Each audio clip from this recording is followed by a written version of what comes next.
All right, greetings and salutations to everybody out there in YouTube land. I'm going to go ahead and get the stream going. The Sarge, Tony Libretto, he's going to be joining me on the mic and the screen once he gets done cooking some food for his enjoyment this evening, him and his wife. So just a couple things. If you haven't done one of these live broadcasts with us, basically we're just going to talk, call out the plays, things like that. Feel free if you got questions or thoughts in the comment section, go ahead and interact with us. Whatever you guys want to do, just have fun with it more than anything else. So obviously we still got about, 17 minutes or so to kick off. So I'm going to go get a couple things real quick, get myself all set. But by all means, hopefully everybody's getting ready for this game. Grab your favorite soda, grab your favorite chips, whatever you got to do, get ready to do this. So hopefully the dogs and the cats don't get too crazy, but this time of night, I know my favorite cat does tend to get a little bit crazy. So I'll be right back. Give me just a moment.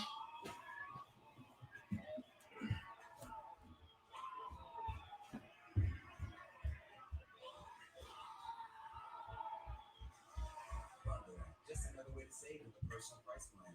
Like a good neighbor, State Farm is there. Subway is now slicing their deli meats fresh. That's why the garlic roast beef is preferred by this QB. And preferred by QBs with some beef, like us. And if we prefer it, we know you'll prefer it too.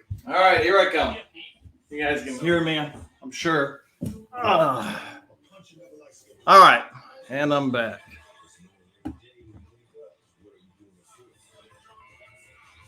So as I said, getting everything ready to go here.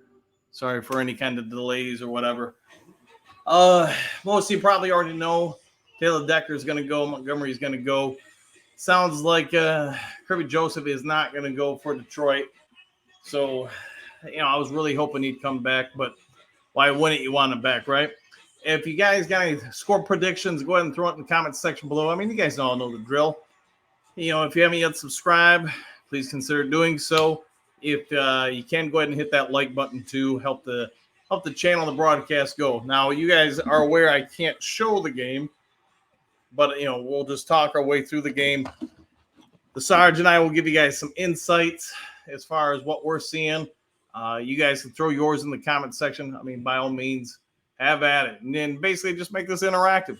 Make this, us all being Lions fans, watching the same game, celebrating the successes of the team during the game, and obviously crying about the lack thereof if it happens. But this should be a good one, a good real test for the Lions.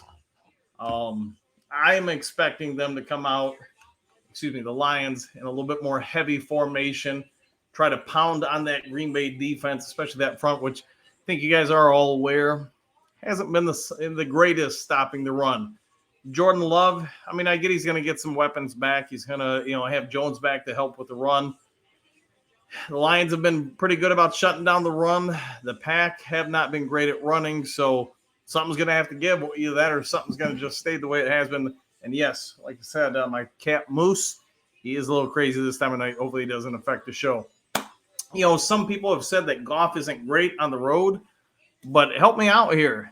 I'm trying to remember the last time he's had a really bad game on the road. Can you guys? If you do, let me know. Let's go. Only game in the nation. That's right. It is America's show. It's the deal. All right, you're going 27-13. I'm going to go with 27-14. I think the Pack keep around, but I will say this, just like last week against Atlanta, if Detroit can take control of the game early and put some real pressure on that Packer offense, become one-dimensional. More importantly, Jordan Love to have to do something he hasn't really done all season at a high level, and that's complete passes in the crunch. I do get that in the fourth quarter against the Saints, Love did some good things, but you're going to have that. I mean, there's a reason why he's a starting NFL quarterback. He does have some abilities. Can he do it consistently? That's the real question. T-Born, I haven't seen you in a bit. Let's see. We've got to win tonight. I agree. No excuses come tomorrow. It wouldn't be the end of the world if the Lions lost, but I would say this. Sure wouldn't hurt if they won. The Lions, it's hard for me to say that it's hard for me to remember another time other than the last year and a half when they've won 3 in a row. Now you got an opportunity to make it 4 and 2 in a row at Lambeau Field. Man, I cannot remember the last time anybody talked about the Lions winning 2 in a row at Lambeau Field. I mean, you would probably have to go back. I'm testing my memory here. Probably back to Bob Gagliano, Rodney Peete, Eric Kramer, and all that crew, maybe in the 80s, early 90s, something like that. So if somebody actually knows the answer to that, go ahead and throw it in the comment section below, because to be honest, I don't remember the last time they won 2 in a row. Kurt M, the bat himself. About time you did this again. Yeah, I enjoyed doing it. So if you guys haven't seen this before, the Sarge and I, when he gets on, we're going to talk about the formations we see, just, general commentary, but you guys too, feel free to talk up, let us know what you think. And if somebody can, let me know, how's the mic working? We all good? I think it's good. I mean, nobody said anything yet, but if you can, let me know if it's responding A-okay. I do got my water, so I will be taking some sips every once in a while, especially since I got to talk a lot. So, what I'm going to be curious out of Green Bay is what are they going to do to try to stop the Lions offense, especially the run, because let's be fair, you don't stop the run, you don't stop Detroit. Garland 93, somebody you're going to have to tell me what that means. I don't know. I see the photo where it's a kind of reference to, what is that movie? Dodgeball. So if there's a meaning there, I'm not privy to it. But time to cook the rice. I'm going to guess that's an old school saying, because I remember people saying, don't cook the rice or something like that. Had a coach I worked for in college for years, Hall of Famer Ron Welch. He would use that phrase quite often. All right, so as you would expect, Lambeau Field packed. You got Hutch on the screen coming on out. You got just under 10 minutes to kick off. And, I'm going to say this. Hutch reminds me a lot, and you guys throw your thoughts in there too. He reminds me a ton of Bruce Smith. And again, I'm showing my age a little bit by saying that, but he does a ton with the way he plays, his hand movements, his shoulders, the whole shebang-a-bang. I said that when we drafted him. He reminds me a ton of Bruce Smith, and Bruce Smith was one of the dominant Hall of Fame players for the Buffalo Bills when they went to the Super Bowl 4 years in a row. And unfortunately for Bills fans, lost it 4 years in a row. Is what it is, though. So,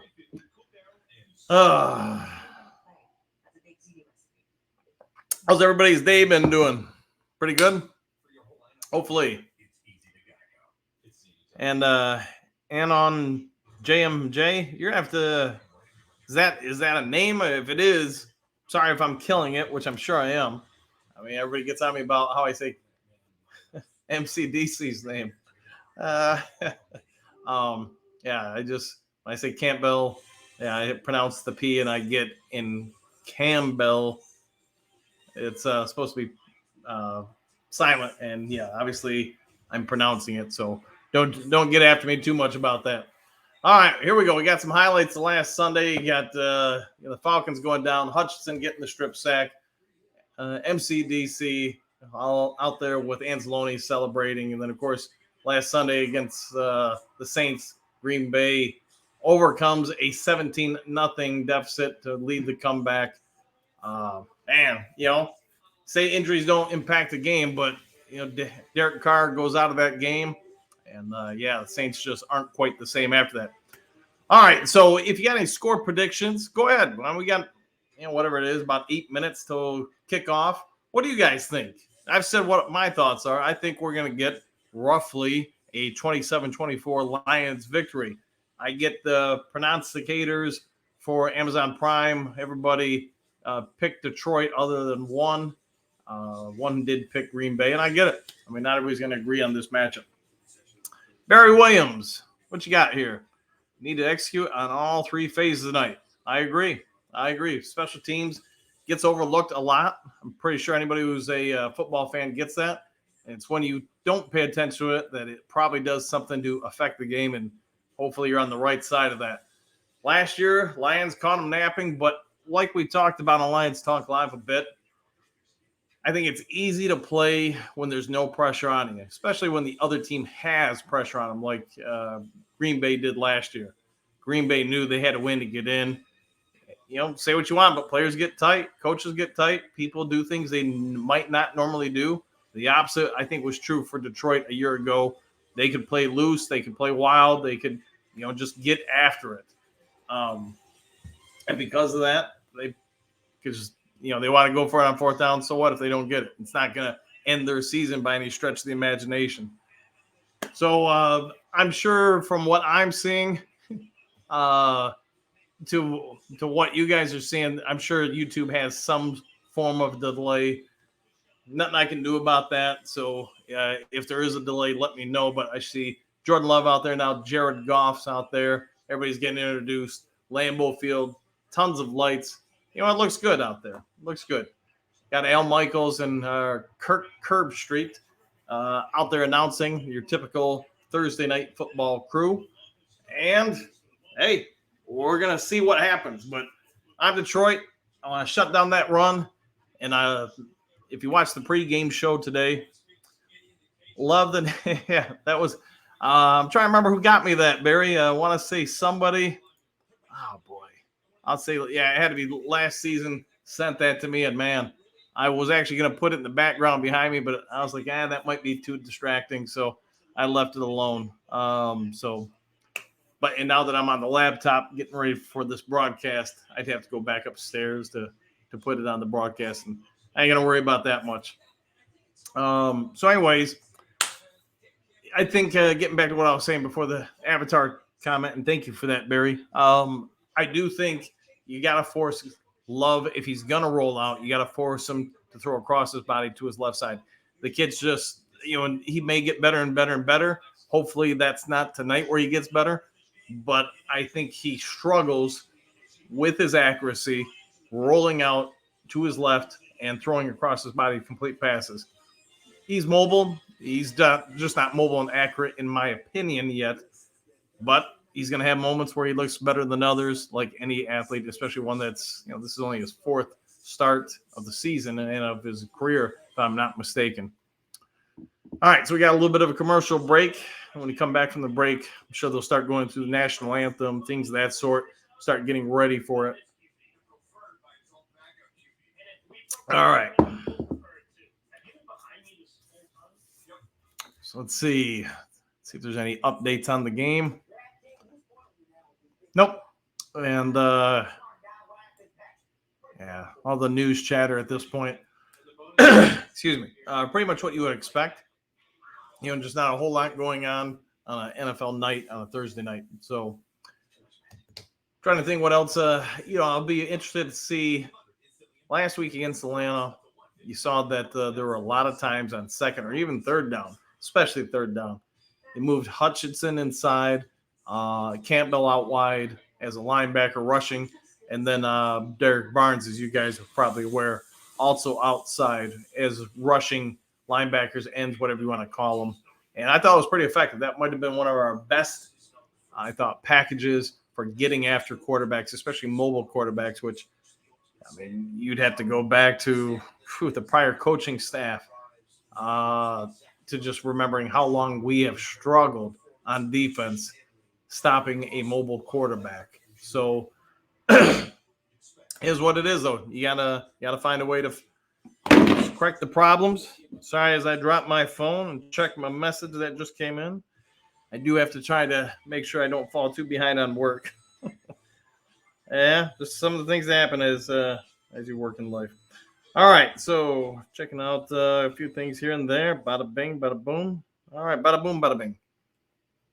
All right, by the way, in case I forget, let me get to the banners. All right, if, I do have to pay bills sometimes. So if you are considering buying or selling a home in the state of Michigan, maybe think about giving me a call. I can bring to you over 30 years of service in the real estate industry.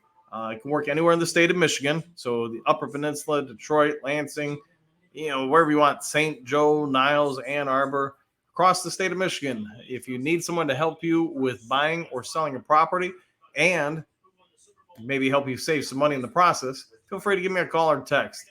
269-998-2384. All right, and with that being said, guess what? We got he's joining us live and uncensored. The Sarge, Tony Libretto. Sarge, how you doing tonight? What's going on? Well, I was having some television Sarge, can issues. you hear me? Yeah, I can hear you. Can you hear me?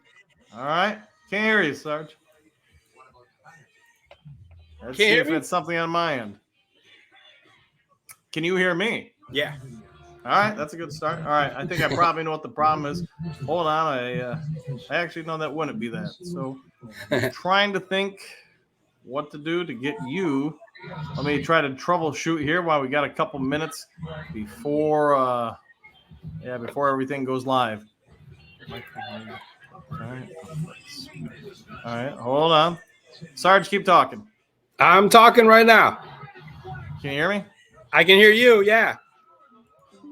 How's that? I can still hear you. All right, there we go. We got it. me? Yep, I fixed it. So, hoo-ha. All right, so people are loving the kneecap biting avatar we're using, and throwing Love some it. thoughts. Yeah, I thought that was a pretty good one. So, pat myself on the back. Sarge, break it down for us. What are the keys to a victory here tonight for the Lions?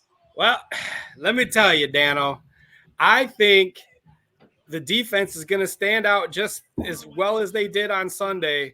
I think they learned a lot from the debacle that was the Seattle game, and Amen. I think they're gonna go for it. They're gonna go hard.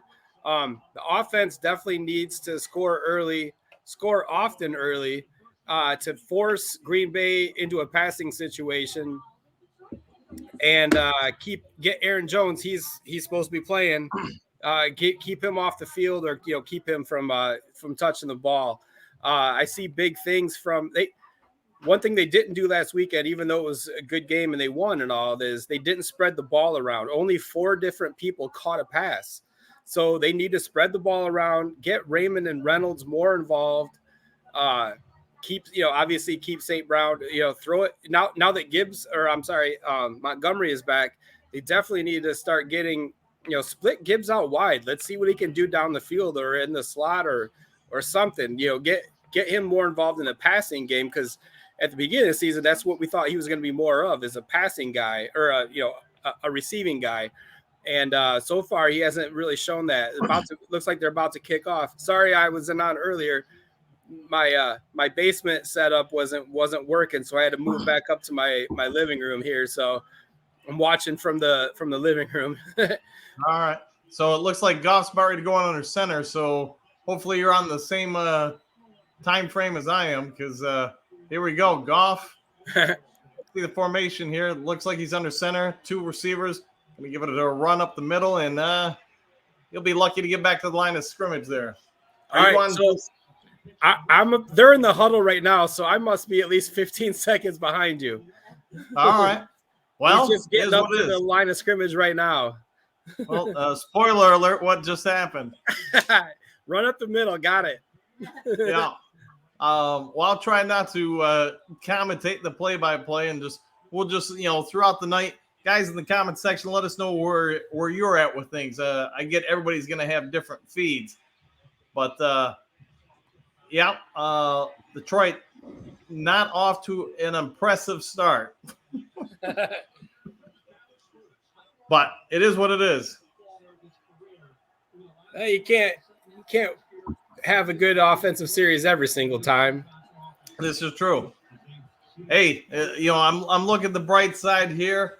I don't want to say anything because I want to give out spoilers.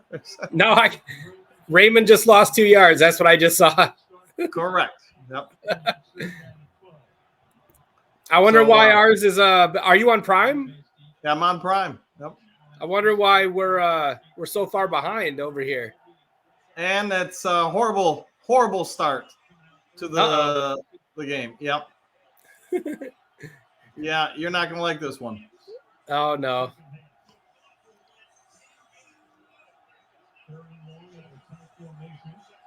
Wow. Unfortunate for the start to the Lions. And, oh my God.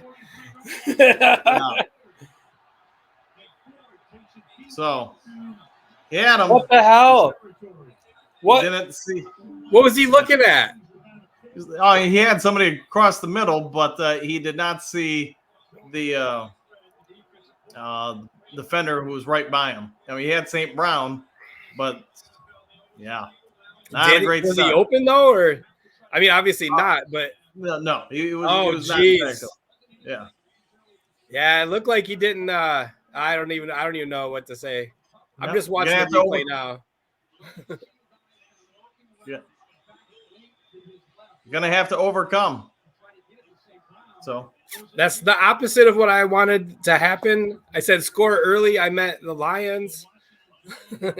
right, and yeah. Well, it is what it is. You know, you can't change Hutch? it now. So you're Oh. gonna have to move it. Hey, at least Hutch moved him out of the. Does that count as a hurry? That probably would have been a hurry. He leads the NFL in QB hurries. That's why I was asking. I'm not Boy, sure it's- what a hurry is exactly, like the definition. Gets the quarterback to scramble, like to So- leave the pocket. So like that. Yep, like that. So yeah, if Detroit can somehow keep them to a field goal here, that would be huge, and you're going to be happy with that result there.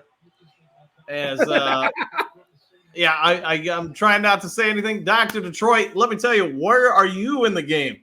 I'm used to being the one that's like 10, 15 seconds behind. Yeah, I'm usually waiting for you to find the play. right. So Hutch! Was that yeah, Hutch? so A little that- bit that of is Lee Hutch. McNeil. Hutch is doing the dance. we are dancing. are So hopefully dancing. Dr. Detroit or somebody else can let us know where you guys are in the feed, because I've got 3rd and 19. This hurts. Yep, it's all right. Well, hopefully, it's I'm limited what I can say here, but Mr. Nico, hey, I'm hoping that you're having a little fun with this. So same with you, Dr. D, and everybody else who's watching. Hey, You know, we're trying, man. We're trying. We are trying. We're just it's having just, fun. Having two different feeds here. So, hey, Tone, what are you watching it on? You watching it on Amazon Prime, I'm assuming? Yeah. All right. Is that what you're on? Yeah. Why? No. You might want to see if you can move yours forward. No, I mean like it's like Oh, like if there's- it's like click play live or whatever. yeah, like see if you can fast forward it. So yep, forward with the pick leads to 3 points. So not the start the Lions wanted, but it's the start the The Lions defense got. the defense stopped him though. That was good. That is true. So somewhere, some way, the Lions have got to find a way to. They got to go down and put up some points on. And I would say not just match a field goal to field goal, but they need to go down and score a touchdown. Yeah, they do. You know, that's. I don't want to say, the first half of last season, Goff did throw picks and he fumbled a lot. I wonder if, you and I have talked about this before many times, especially in the offseason, that, the not playing in the preseason, maybe that rust is still there. I know it's 4 games in at this point, and interceptions are going to happen. No NFL quarter. There's only, I think, I saw this morning. There's only 4 quarterbacks in the first 3 games that haven't thrown a pick that as far as the 32 starters. So, Right.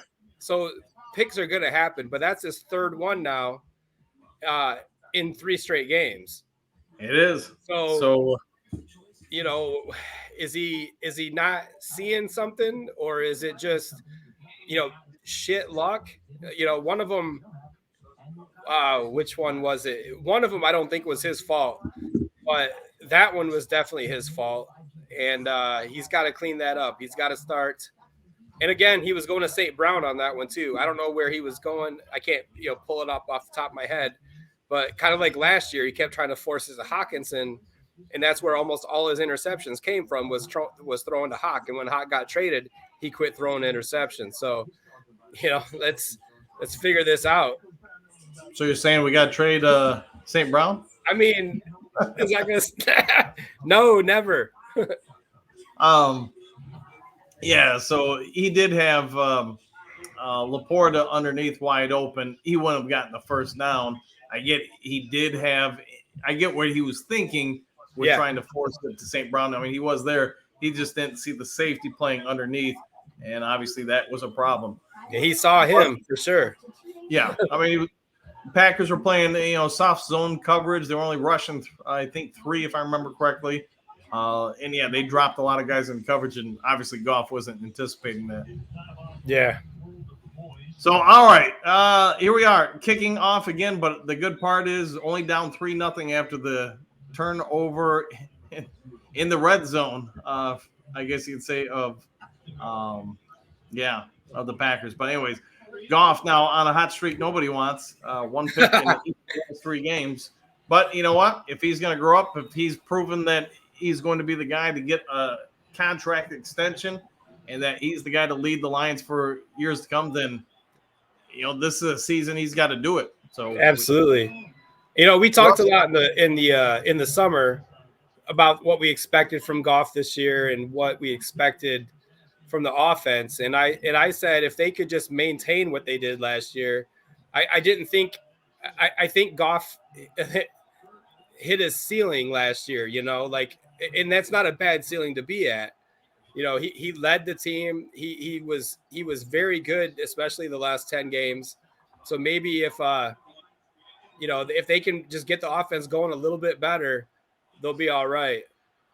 And you and I have talked about it. I really do think, and I hate hammering to death, but they do need another receiver, somebody who's makes an impact. And man, there's Gibbs diving forward. I think he's going to be I got to remember your. It's all good. Right. It's a good run there by Gibbs. You're probably just about to see the play. I'm like 1 play behind you, basically. No, it's fine. It's. So, anyways, I mean, Lions going to try to get the first down here, and probably not a spoiler for you there. And they're going to run it. They're going to get it. Woo! You may want to place a bet. Yeah. Anyone? I don't know. One of my dogs is sleeping on the couch next to me right now. I guess he doesn't care about the game. He's in a place of zen. He is. He's like, wake me up when the game's on the line at the end. Montgomery nearly fumbled that ball. That would not have been a good start for Detroit. All right, so pay attention to the type of D that the Packers keep playing. They're only rushing 4 on every passing down. The thing I'm not liking early, and maybe Ben Johnson is trying to set something up, but when Goff is in the shotgun, they've ran it so far. And I get they've only had a couple plays, but every time. So they are having tendencies. And every time he's in the shotgun, they're only bringing 4 people. They are dropping everybody else into zone coverage, and they're telling Goff he's got to beat it. All right, so are they trying to, Goff is the number 1 QB when it comes to play action passes or play action in general.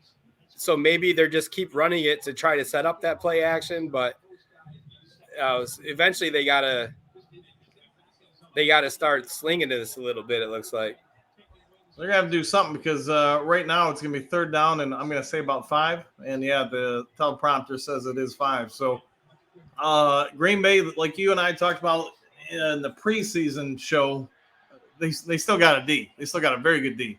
And right now, Detroit's going to have to pass their way out of that D. And there's a pass that you're going to like to see. I think it's Laporta, and Laporta is going to take it a ways. I thought that was almost a horse collar tackle at the end, but I don't see a flag, so maybe not. And like I said, it would have been a kind of iffy one, but hey, Laporta, man, he keeps this up. He's in the Pro Bowl, like I know it's early, but I'm not, but he's definitely a safety valve for Goff that, he doesn't have to rely on St. Brown every single time. Correct. And I'll say this, this kid, he's a difference maker. I don't think anybody anticipated how good he's going to be, and you're really going to like the results of this one. As St. Brown and his band of renown is in the end zone. It's funny because obviously you're trying to, but I like your demeanor. Like you're like, all right, that's going to be a good play for you. You're not like I would be jumping up and down, swearing, going hell yeah, all that. Oh God, he was wide open. Yep, the defender, whoever 29 is. That's what we need to see right there. Right, and I apologize, guys. I don't know the Green Bay players where I can just look at their numbers. And Sam, obviously, it was Douglas fell down, and woo, the kick is good, but ain't by much. Oh, hey, good by an inch, good by a mile. It's still good. It all it has to do is get in the uprights, man. It doesn't matter. Speaking of which, did you see there was some college game last week where I think it was last week, maybe it was the week before. The kick went in the uprights, but both officials said no, and that team lost. I mean, it didn't go by a ton. I mean, it was close, but they used the camera on the pylon looking up, and yeah, that thing was good. Nice. Can they review that? Did they review it, or it's just that the team lost? Game, it's over. Game lost. I mean, that would be tough. Anybody watching and listening at home, if you happen to know which team that was or game that was, I should say, go ahead and let us know. I just remember, I was doing something for work, and it came in where I watched the video of it, and the pylons are here. The kick comes like right inside it. I mean, it wasn't by much, but it was definitely inside. You can see it on the video. Both officials just look and go, no. How do they both miss that? Jesus. You would think the one who's on that side of the upright should be able to see it. The other one, I guess, you're at a different angle, but I think you could see, here's the pylon, here's the ball. I can see it instead of behind.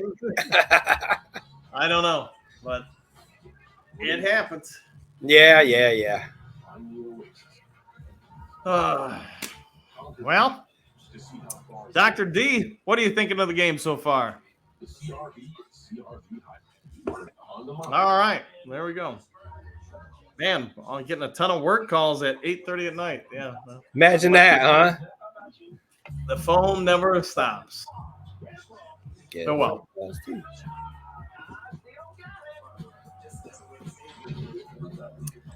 Sorry, so we got a sack by Hutchinson, a pick by Goff, a stop by the defense, and a touchdown pass from Goff to St. Brown, along with one heck of a pass to Laporta. It can be more affordable if you bump. I guess if you'd say, after each team this far into it, Detroit was up 7-3, you'd probably take it. Yeah. Just another way to save with a personal price plan. Like a good neighbor, State Farm. Like a good neighbor, State Farm is there. Yeah, you are definitely behind in the feed here. You can hear the TV? Oh yeah. Yeah. Oh man, could you restart it or something? I'm just this is unfamiliar territory for me. That you're ahead? Yeah, you're usually behind.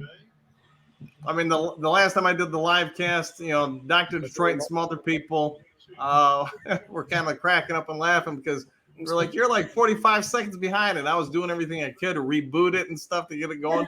And they're like, you caught up. And then like 3 plays later, man, you were behind like a minute. I was like, what the heck? I will say, congrats to the Tigers today. They swept their doubleheader, and they swept the Royals this weekend or for this week. They got 3 games left. Miggy, his last 3 games ever. So it's gonna be a fun weekend in Detroit for those guys. All right, so Love here making some adjustments at the line. Lions, man, they've got everybody up in the box. It is a play action pass, and he's going down. Woo! Is that Benito Jones? I believe so. Benito. Sorry, Bugs. It was Bugs. Oh. Bugs bugged him. So, the Lions, the last couple plays, I mean, they've put everybody up within about 5 yards of the line. So I get Jordan Love's making some line adjustments. We talked about it this morning. This would be a big tell where he's at in development, because when he's trying to move his blockers around, that's where a lot of younger quarterbacks struggle, and he got caught there. They suckered him. Ooh! And nearly a Jerry Jacobs pick going the other way. Good play by the wide receiver to bust that up. Sorry, Tone. I restarted it, and it's still behind. What the heck, So, man? It's all good. I don't know. You it's even got fine. cable or something, don't you? I'll probably what's that? Don't you have cable or something? Yeah. Guys? All right. Well, hey, All good. sometimes even those of us that don't have the best service. I know. You're a good That's why I'm like, how are you getting this good? Lions doing what they did last week. Jack Campbell is going to rush from the outside. He's going to get some pressure along with a host of other people. And boom, there's a flag on the play. A couple people are meeting at Love. Let's see what the flag is, but Love just threw it away, trying to get rid of it. Nearly threw it to him. Holding on Green Bay. I'm guessing this will be declined. Oh, yeah, I see the hold right there on Kaminsky. Is that what they're calling it on? I'm just going with what I see live. And whoever 76 is for the Packers offensive line, he is moving gingerly to the sideline. And again, sorry, guys, if you're watching. What do you think Bug's future looks like in Detroit? You know, Mr. Nico, I'd say I don't see what the problem was. Maybe somebody's found out what it was. I'm just not privy to it. And we've got whistles before the punt, false start. And that's going to move Green Bay back just a little bit more. Does anybody in the watching or the comment section, does anybody know specifically what the issue with Bugs was? Because he seems to perform well. Yeah, all the reports, all the Lions reporters that I've seen, none of them have said really that there's anything wrong with Bugs or that he did anything wrong to, upset the coaches or anything like that, because he's been healthy scratches all year, or the first few games, and Right. I mean, he seems to be doing all right tonight, right? Like, I'd say that's a pretty good start. and maybe it was just maybe it's we're at the point now with the Lions that sometimes good players are going to get scratched because we've got a good core of players, and it's not like anybody on the team is going to play. Right. I'm guessing there's something to it, but what it is, I mean, who knows? I don't know. Yeah. That's what I do know. I know that I don't know. Right. Basically, that's where I'm at with things. I don't have a clue what happened. So, Right. but it is what it is. All right. So another commercial. Lions going to get the ball decent. I'm assuming you're caught up to the commercials by now, but maybe It's in commercials. Yeah. Yeah. Yeah. Pretty decent setup offensively for the Lions. I'm just checking a few things for work here, guys, in case you were wondering. Just playing a little catch up. By the way, there you go. The Oberon Eclipse, the Winter Oberon, very good. Little bells plugged for you. All up in their kitchen. Sorry, I kind of got distracted. Did anybody see where we took possession at after the punt return? I want to say we were just on our side, but close to the 50, probably the 48. Yeah, I was going to say like 45, 46, somewhere like that. That could be. Well, if you can go down and get a touchdown here, you're going to put a lot of pressure on Love and start turning that Packer offense one-dimensional. I get it's still the first quarter, so they're not going to give up on the run yet. But, man, you start getting the middle of the second quarter, and if we have that kind of lead in the second half, Jordan Love's going to be under some pressure here. You can see it so far. I mean, his line's held up at times, but I think the problem is, again, we talked about this morning. It's just the Lions have done last week. I think they learned from Seattle. I think Aaron Glenn wanted to just go up and say, hey, everybody just rush their lanes. Don't let mobile quarterbacks it out. And I think he realized from that he's going to have to be more inventive and creative in the defense. And also, we're seeing for the second straight week, Jack Campbell, the pass rusher, is something. I mean, he's able to get after it. And you think about it, Tone, 6'5", whatever he is, 240, 250 pounds, and he's got some, abilities. I mean, that's a big dude.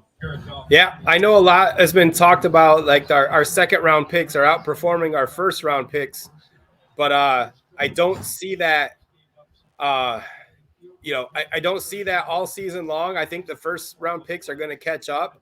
I'm not going to say the second round guys are going to fall off, because I think they're going to be elite all year long. And Gibbs, I'm not sure why they're kind of slow rolling Gibbs a lot, but Campbell's going to get a lot of playing time, and he's going to make a lot of plays. Yeah, I think the only one I've been surprised by is just Broderick Martin, but I guess he got enough depth going on there. You don't have to worry about it. But Aon, I mean, yeah, you're right. It was the Packers guard. So this is why I don't like kind of being nitpicky here.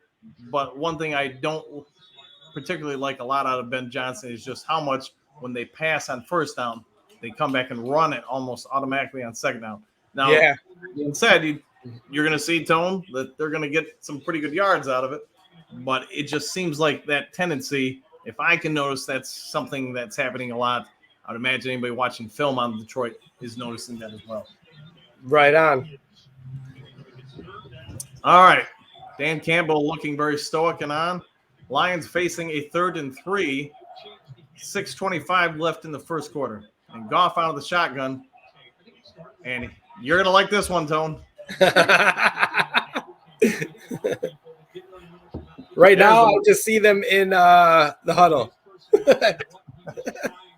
So if you're paying attention at home, the Sarge, Tony Libretto, he's experiencing some technical difficulties, and his feed of the game is, I'd say, about 30 seconds behind at least my feed. And who knows? I'm about to play behind. It's all good. We're mostly here for y'all just for banter anyway. Right. We're not doing play-by-play or anything like that. So Dave Montgomery up the middle, I guess you say a trap play on the right side. And, not a bad result there. Tony, you're going to like it. The Lions' rushing attack is starting to pick up a little steam here. This is about the 4th play in a row. Maybe I'm wrong. Maybe it's the 5th. But, yeah, you got Jackson pulling on the trap. Nice hole opened up. Montgomery goes up. And, the Lions can have a dominant run game. I think it's going to just really hurt Green Bay. Absolutely. I like Jackson pulling. I think he does a good job with that. He seems quite athletic, for a big old guard like he is. And I'm watching the replay of it, and he took out 2 guys at once. So that was a good play. You think they resign him this offseason? Jackson? Yeah. I think they have to. I mean, I would like them to. I mean, we need to keep this offensive line intact as long as we can. Obviously Decker's starting to get a little older, but he's still, I mean, you saw what happened without him last week or the last couple of weeks. Like he doesn't get crazy legs. What the heck? Jared Goff. Jared Goff on the scramble tries to actually get to the end zone. I'm just glad he didn't pull an Elway and try to helicopter it in. Oh, yeah, he's got wide open lane. If he had one more gear, that would have been a touchdown. But he would have needed one more gear than one gear. If he could get the second gear. Second. But I mean, good for him. The Lions rushing attack just taking over. Loving it. Keep it going. And they are. And they are doing everything they can to try to shut them down. Man, he should have kept running for that pylon instead of trying to cut it inside like that. I'm surprised he didn't. but hey, heat of the moment, you make choices. Yeah, of course. It's easy to say from my couch. Right. Yeah, Green Bay, just more people there. Yeah, they knew that was going to be a run.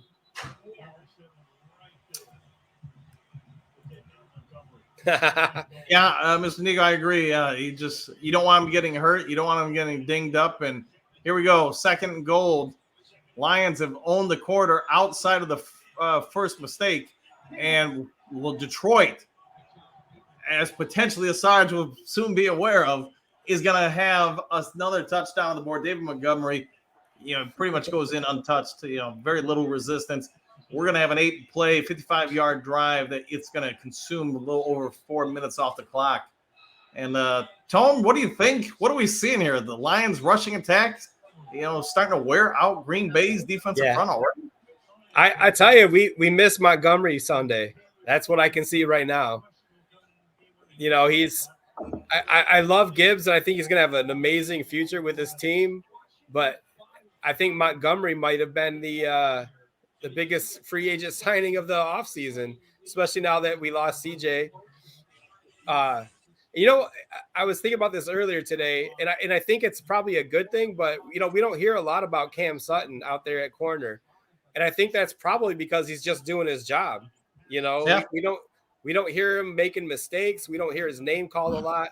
Not, obviously Brian Branch is stealing the spotlight out there in the secondary, but I think not hearing much about what Cam Sutton's doing out there is must be a good thing, because he's pretty much been locked down the whole year, hasn't he? It's hard for me to think of anything so far this season where he's gotten beat or burnt or consistently.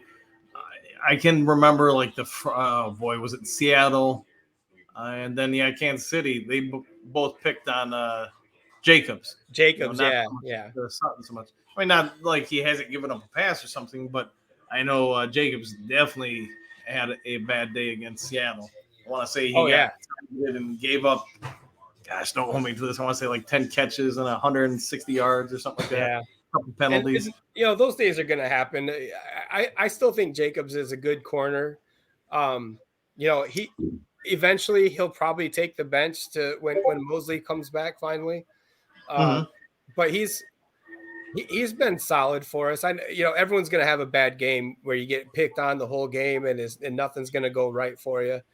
But yeah, I'm excited for this this defense. I hope now that they're ahead too this far, I hope the defense just peels it back and goes hard, and they can make a few.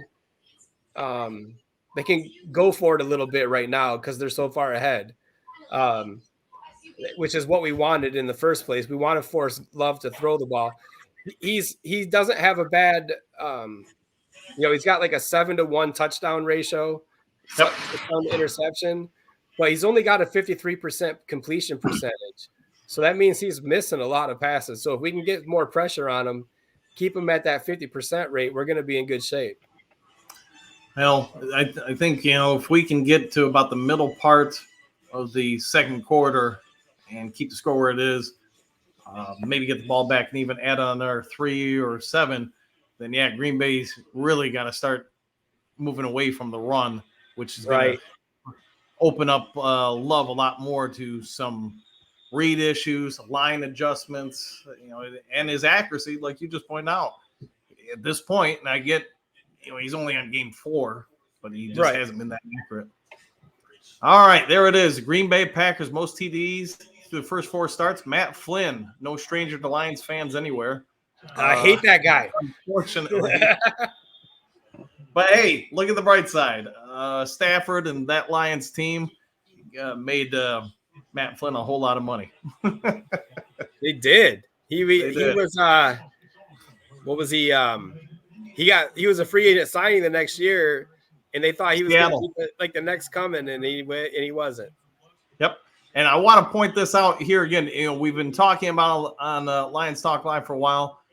I think if when you see this, Sarge, you'll see Campbell is the outside wide linebacker on the bottom of the screen, while you got Hutch on the top of the screen and Derek Barnes over the middle.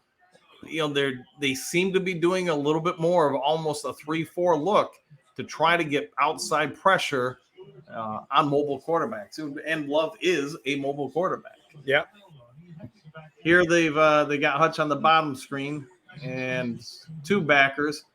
Another run. This one's they're gonna get a couple yards, but they're doing everything they can to try to protect Love, and I don't blame them.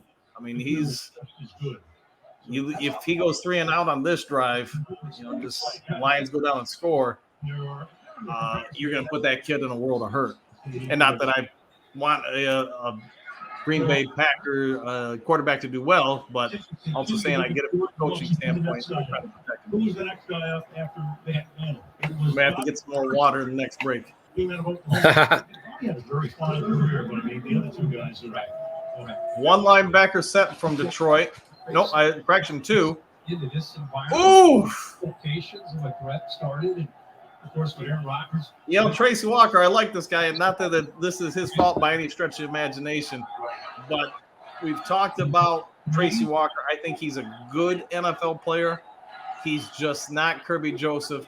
He's not C.J. Gardner-Johnson, because he is the guy that almost gets the fumble, almost gets the pick, and he was almost there to get the pick that time. Kirby would have probably caught that, huh? Kirby probably would have been running all the way upfield for a touchdown, I think. And again, Hutch got in there. Looked like someone up the middle got in there. I couldn't tell if it was Bugs or Jones or whoever, but they got in his face again and forced another 3 and out. I mean, pass rush is starting to get there. Yeah. I mean, I don't think Green Bay has a first down yet. They've had 3 possessions now or 4? Let's see. They got the turnover. I'd say that was the turnover and then 2 other possessions, and they haven't even gotten a first down yet. No, I don't think so. I mean, the field goal obviously was a gift. I'm guessing Goff owed somebody money and said, "All right, I got to get a pick out. Let's just get it on the first possession, get it out of the way."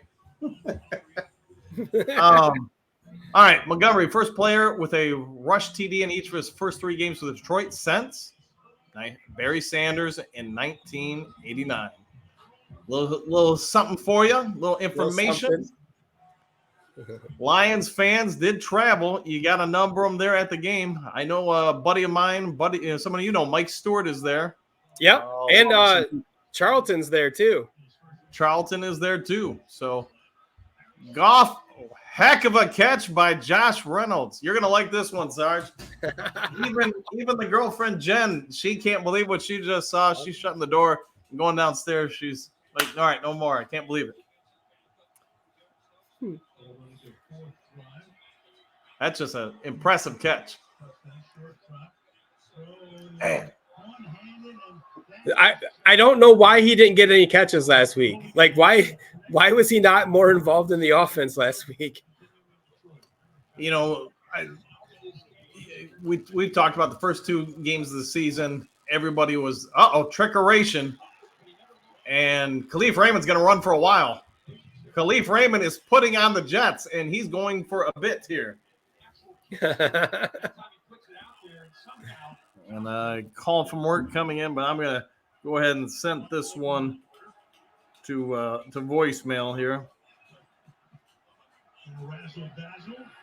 All right. Sorry about that. They call it a razzle dazzle.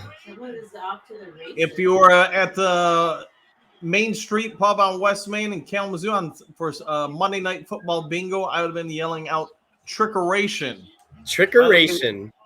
The guys that are in the neighborhood on Monday nights, I do announce Monday Night Football bingo. Feel free to stop on out. It costs nothing, but you do get a bingo sheet for each quarter, and if you win, there are some prizes for you to get and choose from. All right, while we got a quick break between the quarters, I'm going to go get some more water. Be right back. Trickeration. Trickeration.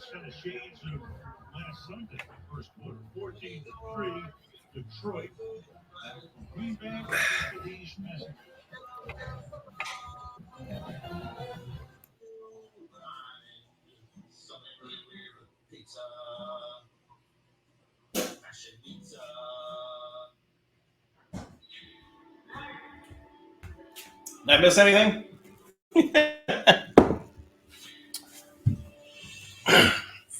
Razzle dazzle. That is correct. That's what Ben Johnson just orchestrated. Lions go.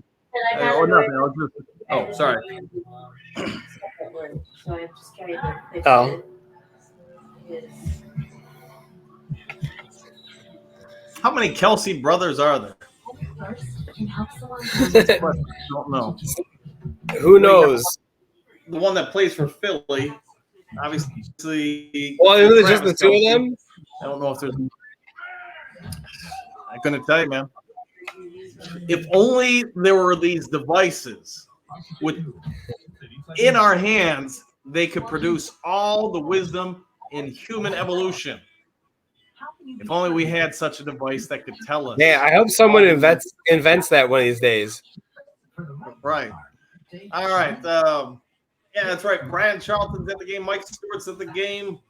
I'm sure there's some other people. I know one of our neighbors, JD, was gonna go to the game, but his wife's out of town, so yeah, he's got tickets and everything, but didn't go because he had to stay home and watch the daughter. So, it is what it is. What do you think, Tone? Should we get the Lions Talk Live event tailgate to take place at home field games? At the game? Yeah, at home field at Ford Field. Absolutely, that'd be fun. I mean, I'm at every home game this year anyway, so let's make it happen. The girlfriend Jen, she's told me that she thinks that's a phenomenal idea. Hashtag joke. She doesn't have to go. No, I'm pretty sure she's gonna cut the power right now. If she walks upstairs knowing that I'm messing with her. All right. And we're looking at the head of Vince Lombardi. I'm not sure who that was. I don't think that was Lombardi, but all right. So back to the game. Start of the second quarter. We got 1st and 10 from the 11-yard line. I'm still watching an IHOP commercial, so Well, you'll like this start at least.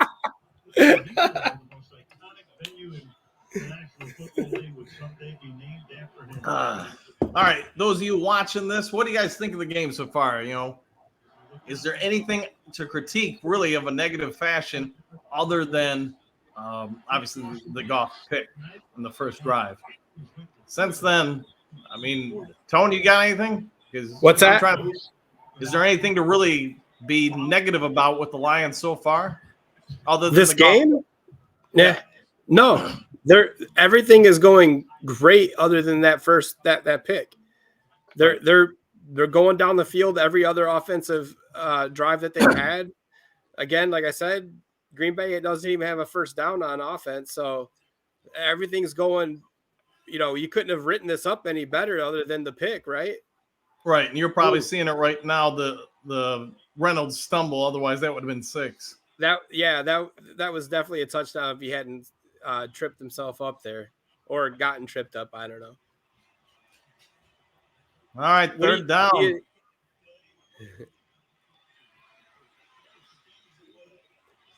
Goff, man, I don't know what it is with him in that spin, but he does it, and he does it all the time. And there is a flag on the play. Let's see what it is. And I'm guessing this will get declined by the Packers. I say go for it. Oh my god.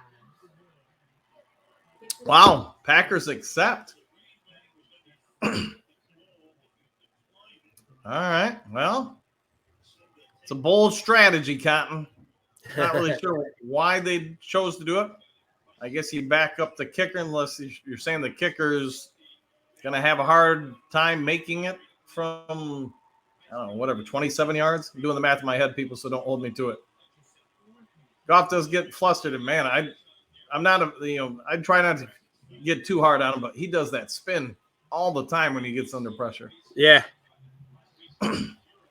I'd run a draw play here. Let's see what the Lions do. Well, nobody in the backfield, so I'm guessing that's out unless it's a quarterback draw. Hopefully not. And it's well, you're not gonna like this one. Oh boy. No, I mean it's not horrible, but old man Marvin Jones, man. The old man. Well, I mean, is what it is. All right. Marvin Jones probably not getting a contract extension at the end of the season. I'll put it that way. Damn. But, hey, Maybe they took the penalty hoping that thinking that Detroit would probably go for it on 4th down inside the 5. Whereas now, if they don't get it on 3rd down, which they didn't, now they're definitely forced to kick a field goal. I would guess if they were still inside the 4, they were on the 4-yard line, they probably would have went for it on 4th down, whereas now they're not. this is true. All right, so 17-3 Lions. Man, just the start of the second quarter. Probably a better start than most people would have anticipated. Absolutely. And what I can say is, just a beautiful start for Detroit other than the pick. Yep. So real quick, while we got a second, I've got to send a message out for work real quick.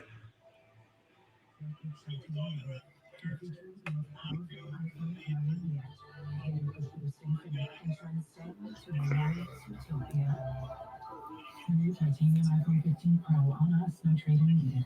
Enjoy unlimited wireless and the latest iPhone every year for $60 a month. All right. Sorry about that, everybody. Sometimes I got to pay bills. Paying the bills. Yes, sir. So. All right. So let's see. We got Michaels with the purple tie going very Jokerish, and Kershey with the lightsaber blue. Guess he's a huge Star Wars fan. I'm sure he is. All right, if the Lions can get a 3-and-out here, man, I think Green Bay be in some difficult waters. Flag on the kickoff return. Let's see what it is.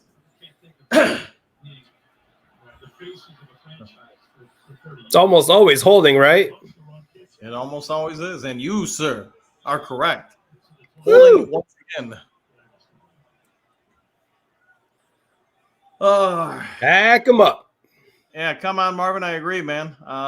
He's not had a great start to his return to Detroit. Do you think he's on the team by the end of the year? You got to find somebody better. And well, I mean,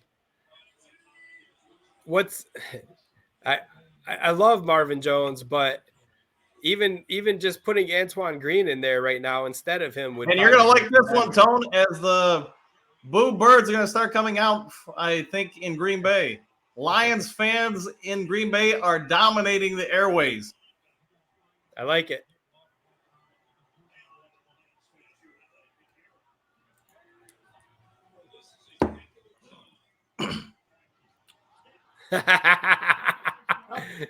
Yes, love sir. It. Love it. He's now, and look at this. Ancelone with the tip gets the paws up there. Your boy Ancelone gave him big cannoli, and Lions are in business. Remember, they just were saying that the Jacobs doesn't belong on the field. I just said this earlier. He's a good corner. Give him a break. He had one bad game, and now look what he does. He did. And Detroit looking to, add to an already impressive score. They're going to take it down to the 2-yard line. And, man, there is still just under 14 minutes to play in the second quarter. Keep your fingers crossed, man. This could be a blowout. Knock on wood. Which I would love. Blowing them out at home. At their home. Woo! Well, here we go. Detroit with a real golden opportunity. And I think you're going to like this one, Sarge. Montgomery might want to renegotiate his contract already. Is it too early to say call him the Packers killer. Whatever it is, if Jordan Love had some pressure on him before, I mean, there's still a lot of time left in this game. This is the biggest thing. If I'm Dan Campbell, I'd make sure the team isn't getting too joyous. You got an opportunity to choke somebody out here. You need to do it. You don't pull a WWE villain Right where on. you turn your People's back to the elbow. crowd. Yeah. Put him down, put him out. I mean, was Montgomery even touched on that play? I don't think he was. Very little if he was. I mean, his jersey wasn't dirty because of that one. Right. But whatever. Look at that. No one touched him until he was 2 yards into the end zone. Right. All right, we got a commercial break real quick. I'll be right back. I got to hit the loo. Now we're British. Right. All right, Lions Talk Nation out there. While Dano's gone, throw me up a question if you want. I'll entertain you for a minute. That's because no BMW sees the road until it's reached the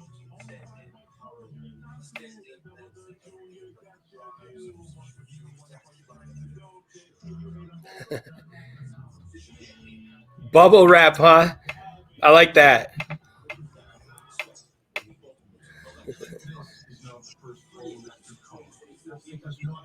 I think we have a little better line than the Saints do. So with David Carr getting hurt there, I know our line's a little beat up right now, but I still think we have a better O line than a lot of teams. So just got to make sure Jared Goff slides from now on. He instead of taking a hit like he did on that last scramble that he did. Well, why is that person doing that? It's called teamwork.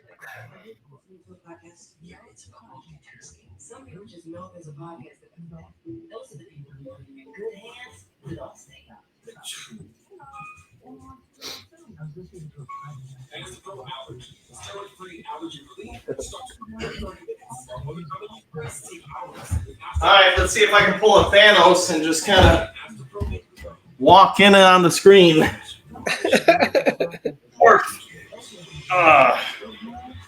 All right. Are you sitting on the floor? Yeah, that's what I always do, man. What the hell's wrong with you? You're a 50-year-old man. That's how I roll, man. We keep this up, though. I might lean back on the couch. I don't know. Paul Wise, yeah. Man, it's funny because I don't want to jinx us or anything like that and say, hey, we're going to win this game. We've got to earn it. There's a ton of time left. But if we continue this throughout the rest of this game, think back 2 weeks ago, everybody wanted Aaron Glenn gone, and look at what he will have done in 3 of the 4 games. And that's impressive. I mean, again, you can't judge coaches or players or staff. I don't know, the freaking locker room people. You can't judge them on one game in the whole season. The defense didn't do good. They did pretty bad, I guess, against Seattle, right? But we still went to overtime. They did. Just like I said about Jacobs, he had a bad game. That's probably not on Glenn that Jacobs had a bad game, but he came back out and showed up last week, and so far he showed up this week. The defense shut down Atlanta, who everyone thought was going to run all over us. And, Bijan got like 44 yards. And Rodrigo in there. What's that? Said Rodrigo, and they're rotating. Sorry, they're rotating the linebackers pretty consistently. I mean, it doesn't seem like anybody's out there more than a play or 2 in a row. So they're keeping them fresh. I think it was, again, that contributes to the whole. We have good players that aren't just our starters. Like we can rotate people because we have depth at pretty much every position.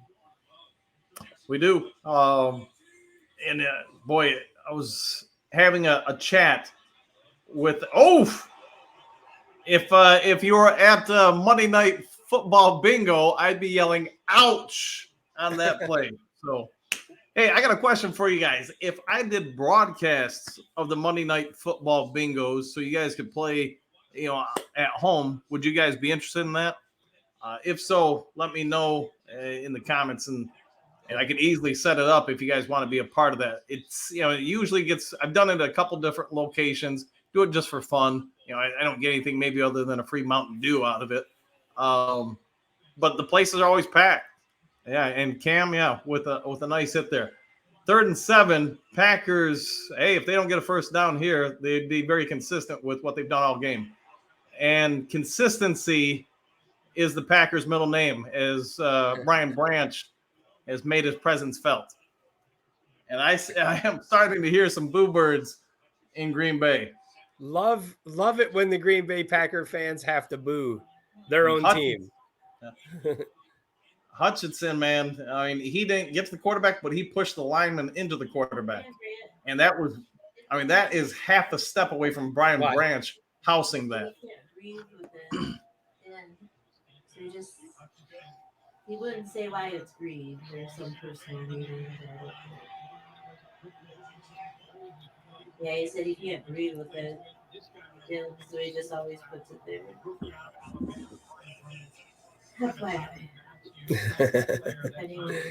I am loving this game so far. And again, sorry guys, just some work things to do real quick. So trying to do some work in between, having a little fun with you guys. That was a pretty good run back by Raymond on the kick. Yeah, he did a good job of slipping that would-be tackle and then getting after it. So, like I was saying on that pass, if that pass is just thrown even just a little bit further behind, I think Branch is scoring 6 there. Oh, yeah, for sure. And, man, he's – the end of this year, Sarge, you think he's the steal of the draft? Yeah. I mean, at the end, right now, what I've seen across media and all that, Will Anderson Jr. is having a good season so far with the Texans. Mm-hmm. And, it's right now for like defensive rookie of the year, it's kind of a 2-man race between those two from what I've seen. Like I could be missing somebody. But he's definitely, and if he's defensive rookie of the year, or even if he's just nominated as defensive rookie of the year, then he's 100% steal the draft because we got him in the 2nd round. A lot of people had him going in the 1st round and no one took him for whatever reason. It could have been personnel for the teams. There's a lot of reasons why someone falls to the 2nd round that should have been picked in the 1st round. But yeah, he's definitely, maybe it's because a lot of teams didn't know where to put him. Like, was he a safety? Was he a corner? Is he a nickel guy? But Detroit said, we're just going to take the best defensive player that is available right now. And that's Brian Branch in the 2nd round. It just seems like, man, you could play him, like you just said, either the safety spots, corner spot. I don't know if you could match him up with a number 1 receiver, but a number 2 or 3 doesn't seem like it'd be a problem. Tight end, running back, receiver. He could probably play weak side backer, I would think. In the limited capacity. Yeah, he makes hits. Like he doesn't. He wraps people up. A lot of corners, don't like to wrap people up. They go for the shoulder tackle or whatever. But he definitely likes to make hits. So he could definitely probably line up as a weak side. If anybody knows in the comments section below, let me know who is that to the left of Brad Holmes. I know they showed him a few times, and for a second I thought that was Spielman, but then I saw his face. I was like, yeah, that's doesn't look like Spielman to me, but not that it matters. Hutch and Branch back to back. Is that Spielman? I think that was Spielman. Is it? I think it is. Yeah, maybe. Maybe you're right. I don't know. First down. I know I'm a little behind. First down. Throw it out there when you know it. All right, I gotta imagine the Lions want to kill some clock here. Like if they go on an 8 to 9 minute drive here, that would just be great for them. Flag on the play though. unfortunately. Let's see who it is. I'm guessing it's going to be on Detroit. Yep, on Detroit, 73 offense. I'm sorry, Mr. Jackson. Woo, I am for real. All right, so we got it sounds like a couple of people are agreeing with you that it is Spielman, but man, I'm just didn't look like him to me. So it is what it is. All right, so really, is that the first penalty of the game so far against Detroit? First and 20. Clock's still ticking. Just First under 11. No, they took the one First that and 20, whacked him right. up. Well, they didn't get much there, but keep that That's clock two going. offensive holding penalties already. That's something they got to address since we got a few last week too. Three or four. Well, Detroit, I mean, the last thing I want us to do here is start getting conservative. I mean, keep the clock moving, towards halftime. I get that, but at the same time, you got an opportunity to put up some more points here. I mean, you need to do it. All right, Packers blitzing 6. Goff hit as he throws, and fortunately, it's going to go nowhere. Packers with a delayed blitz. They sent 6, 2 up the middle on delayed stunts, and just confused the line. Yeah, Frank Ragnow had to block 2 people because the line didn't communicate well, and fortunately, it went nowhere. I'm going to guess Ben Johnson's going to order a run here just to try to get a couple yards and keep the clock going. Yeah. And we got a flag on the play before the snap. False start. Could be worse.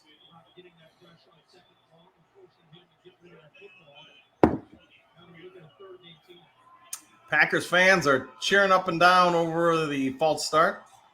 They got to have something to cheer for, I guess, at this point. Yeah, I mean, they're trying to get a stop. I get it. It's 3rd and 23. And I guess they are not going to listen to me. Instead, it's going to be Gibbs for about, I don't know, 6, maybe 7. All right, Tone, you're Campbell. Do you go for the fake punt here? I mean, why not? Seems to work for him all the time. Yeah, 4th and 14. I mean, they got some of the yards back, but we'll see. Under 10 minutes to go, about 9.5 minutes. They do have Reese Maven as the up man, so when he's there, he usually gets called upon to do a little trickeration. And Detroit is going to get it. Oh, it's a live ball. Packers got it. Oh. I know you can. Sorry, man. It's fine. It's not me you're upsetting. It's the spouse. Oh, my God. Dang it. That would have been something. I don't want to hear it, Dan. Sorry, Kimmy. Golden opportunity for Detroit. But, it is that would have been beautiful. I tell you. Oh, my goodness. The Packers would have imploded. The fans would have already been heading to the exits. Oof. That's a Michigan State product right there. That's Game why of inches. That's why you that's why we cheer for U of M in this house. All right. Well, Packers ball, they got to go 90 yards to hit pay dirt. They have 4 total yards, if I heard Al Michaels correctly. And their play action. Oh, that should have been a penalty. That is. Man, I thought that was holding.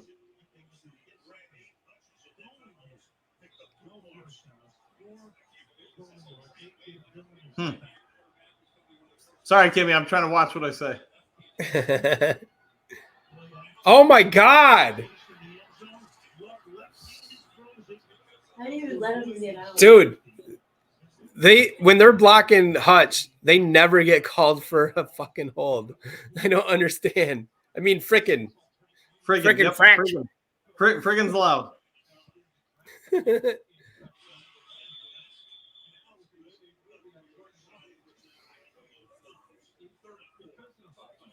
All right, so clock's still ticking. Hopefully, Kimmy doesn't get mad that I say 8 minutes and 16 seconds left in the first half. Packers going to face a 3rd and 4. Let's see what the Lions do on defense here. Do they bring in Campbell? Do they rush Barnes? And I can't believe how many snaps Hutchinson gets. And he plays at a high level doing it. He does. He doesn't come off very often. No. Oh, we got multiple people moving. Detroit jumped, and then the Packers jumped. I think Detroit got back. Let's see what they call.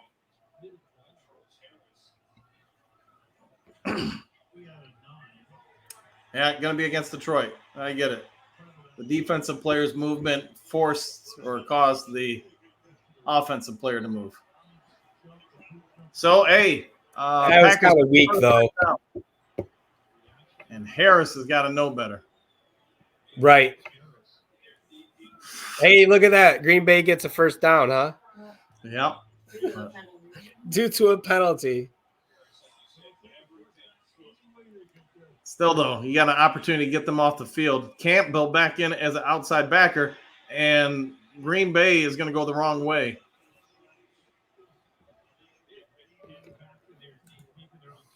You know, Brent, I'm going to say this. Anybody else notice that in a primetime game like this, they do what they can to maybe help out? And I will say this while we're talking about that. Tony, you'll see this. It might be coming up on your screen right now. Notice what they do with Aleem McNeil here. They don't play him at the interior. They move him outside, almost like what the Lions used to do with Sue sometimes. They had him as a defensive end out wide. Now he's back. Again, that's more like a 3-4 formation on that. Yeah.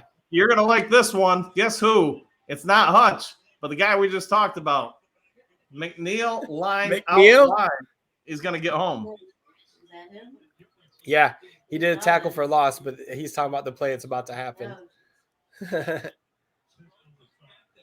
Yeah, give Aaron Glenn, he's been under some fire, and you and I talked about it. You could tell some of their inexperience for a while, but I think Aaron Glenn must have got himself a few Mountain Dews after that Seattle game and said, hey, I'm going to sit up and figure some things out here because this is 2 weeks in a row. He's been incredibly inventive. Hutchinson, you're going to see now, is going to be on the interior rushing, and they got to push. Packers are going to get some yards, but they're going to be shy of a first. So it'll be about 4th and 6 for the Pack with 6 minutes to go. If I'm Campbell and the Lions, Brent, what happened? I'm not sure what you were talking about, but I was talking about what Aaron Glenn is doing with some of our rushers. He's moving McNeil from inside to outside. He's moved Hutch inside. Again, just trying to create mismatches and unfamiliarity with the offensive lineman and blocking instead of always facing the same person, which they were doing the first 2 games of the season. Aaron Glenn's learned some stuff, and the Lions pass rush all of a sudden looks pretty legit. Absolutely. And I give him some credit with there because Aleem McNeil, I mean, that's something he didn't do against Atlanta. He moved him out wide and basically overloaded one side of that Packers line with McNeil and then Hutchinson even further out. He's used Campbell. I haven't seen Barnes as a outside rusher yet, but he's moving people all around that line and causing some real problems for the Packers line. Yeah, I'm answer 14. Good to see you in the chat, and I'm with you. Nothing would be better here than about roughly a 6-minute drive, even if we get a field goal here. Just eat up the rest of this half, get into halftime, extend the lead. I don't know about you, Sarge, but I'm okay with the Lions going down there and scoring a touchdown versus a field goal.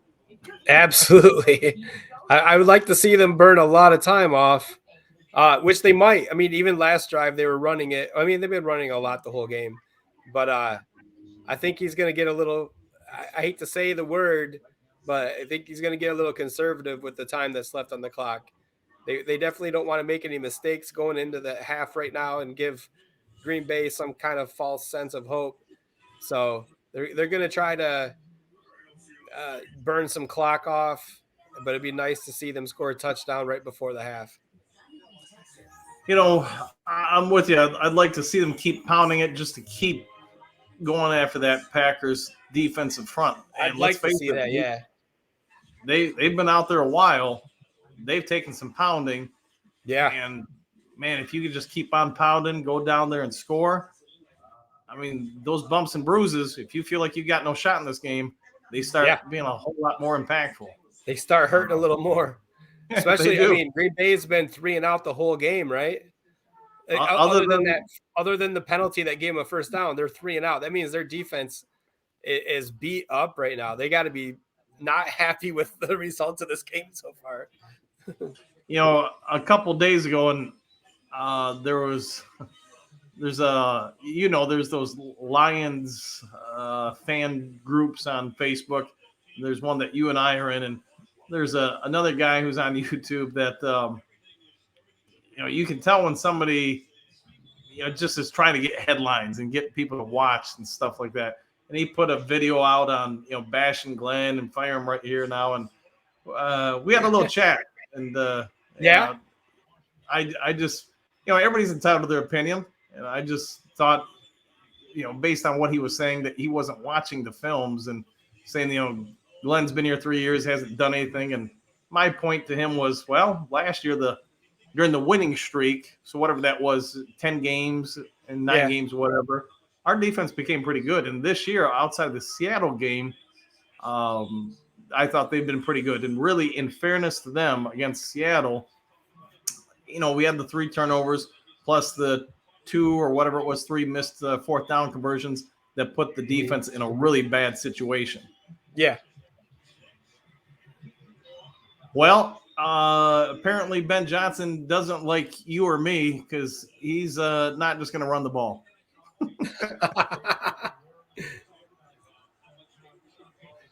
But that's okay. I'm trying to not call out the plays as much to aid you and Kimmy's experience. It's all good. But it's more Kim. She wants to strangle you. Yeah, I'm sorry, Kimmy. All right. For those of you that don't know, my wife is a giant Lions fan as well. So she's like, why does Dan keep telling you what the play is? Yeah. She does get easily annoyed with things. So, Kimmy, I won't tell you the result of the play, but I will tell you this drive might eat up a little more clock. Yep, I seen that. All right. And Brent, yes, I agree with you. Some people hate you as a coach when you're aggressive, when you're up. But my philosophy is there's a time and place where the game is, totally in your control. We can manage it here. But the last thing I ever want one of my teams to face is a situation where we pulled back too soon, and that gives somebody a little bit of time, a little bit of momentum, and they come back on us. I told everybody, hey, we get up 40 or 50 and there's 2 minutes left to go in the game, we'll pull back a little bit. Until then, your job is to stop us, not my job. Yeah, exactly. Just like Miami last week. If Broncos can't stop them, that's their fault. Man, these guys get paid millions of dollars. I don't feel sorry for them if they lose by 50 points. Barry, I would say this, almost. And Tone, Sarge, you're going to probably see one of the few mistakes of this first half for the Lions, and it's dang it. Well, you'll see it here, and Goff took a pretty good shot there. You can tell Decker's ankle isn't 100%. He's gutting it out anyways. And, he got beat a little bit there, and Goff had to throw it just a tad sooner than he wanted. Still hit him in the hands. He should have caught it, but I agree. Man, that hurts. But you're going to potentially get over it quickly. I mean, Decker is going up against Gary on that play, and Gary is good, very good, Right. because he's U of M guy, so. Barry, keep your foot on their throats, and I fully agree. I mean, you can be great to people after the game, but when you're out there, you've got to have that light switch. You got to turn it on, and you can feel sympathy at the appropriate times. There's way too much time left in this game to feel sorry for anybody. And you want to be a dominant team, one of the best in the league, you go finish them. And Lions going 5 wide here. Crazy legs Goff. Wow. That's all I'm going to say, Timmy. I'm just going to say, wow.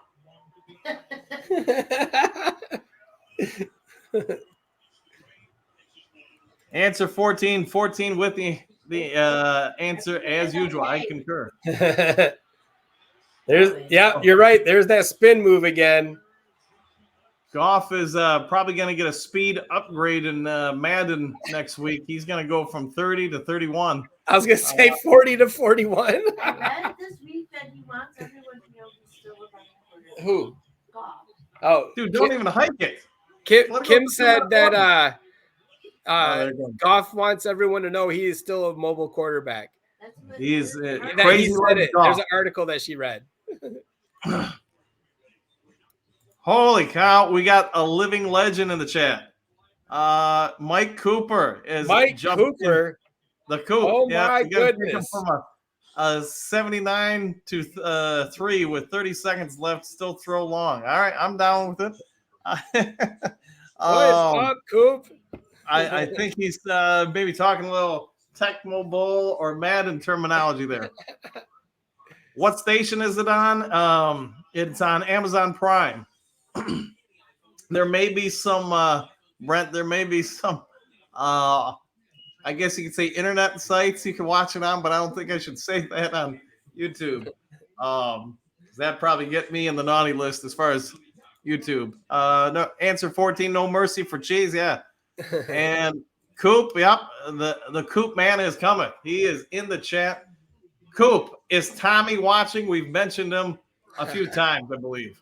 For those who don't know, Tom Arnold may be the only Lions fan I know that will simultaneously cheer on the Lions to win while also wishing Goff nothing but pain and agony. So he is not a Goff fan. He worships at the altar of Matthew Stafford. He does. He loves himself some Matthew Stafford, and nothing wrong with that. But it is what it is. Laporta looking really good. All right. Tommy's watching. All right, Tommy. I keep telling Tommy we need to have him on the show to have some sort of debate at some point about the Lions. But as of yet, his agent has not returned my phone call. Have your guy call his guy and get that set up. We need to make that happen. All right, so we got 2 minutes until the halftime, and the Lions, man, they score here. Whew. Sarge, did anybody see this coming? No. I thought, obviously I thought the Lions would win. I don't know if it's obvious, I guess, but I thought they were going to win. Thought it was going to be a close game. I didn't think Green Bay was going to score a lot of points. Like, I think I'm not going to jinx it, but I don't think Green Bay is going to score 20 points this game. And I didn't think that before the game started. So I thought Green Bay's defense was going to put up a lot more fight than they are right now. So who knows? Fitzmagic in the house. All right, coming out of the 2-minute break, and all I'm going to say, Kim, is that that clock's going to tick a little bit longer. All right. So Mike Coop, for those of you who don't know, he is the godfather of Tecmo Bowl and the godfather of what you all now know as Madden football. So he is joining us live and in the chat, and he's giving us some inside information on how Jared Goff's stats probably looking like they're going to go up in next Friday morning's update. Not this Friday. I Friday. just want to point out that my one championship in the Madden League, I played against Coop on New Year's Day, and I might have been extremely hungover, but I still won that game. Sorry, Coop, I had to throw that out there. It was my only win ever. It's my only championship. Dan was sitting right there with us watching the game, and man, I thought I was going to throw up the whole time playing. Oh, so for those be 20-something years old again, right? So we got under 50 seconds to go. The clock's ticking. 2nd and 7. Lions pulling a fourth quarter versus Seattle movement here that's in no particular hurry to do anything, nor have they used any timeouts as of yet. But I think one has finally been taken. So, yeah, the Lions are showing some replays on Amazon Prime. I'm sure most of you are watching other than Brent. Hopefully you're able to catch up, Brent. But they're showing the Lions pass rush, which went from nothing other than a lot of pressures the first 2 games to something the last 2 weeks, as Aaron Glenn seemingly has found a way to galvanize and jumpstart this. It's a little surprise here. Packers have used their first time out. 41 seconds. Lions at a 3rd and 6. But, I get it. You're Green Bay. You need the ball. Without the ball, you can't get points. So maybe let's they'll see what they just do here. Get our defense another sack before the end of the half.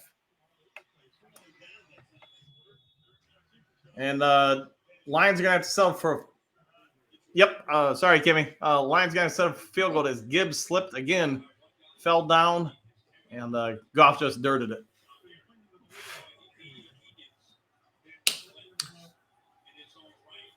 All right, so also those of you watching, back in the day, we all used to be a part of a Madden league where, you could trade, draft, etc. players, and it was all the rage back in the day until we all just figured out we were probably getting too old at 90 to keep playing.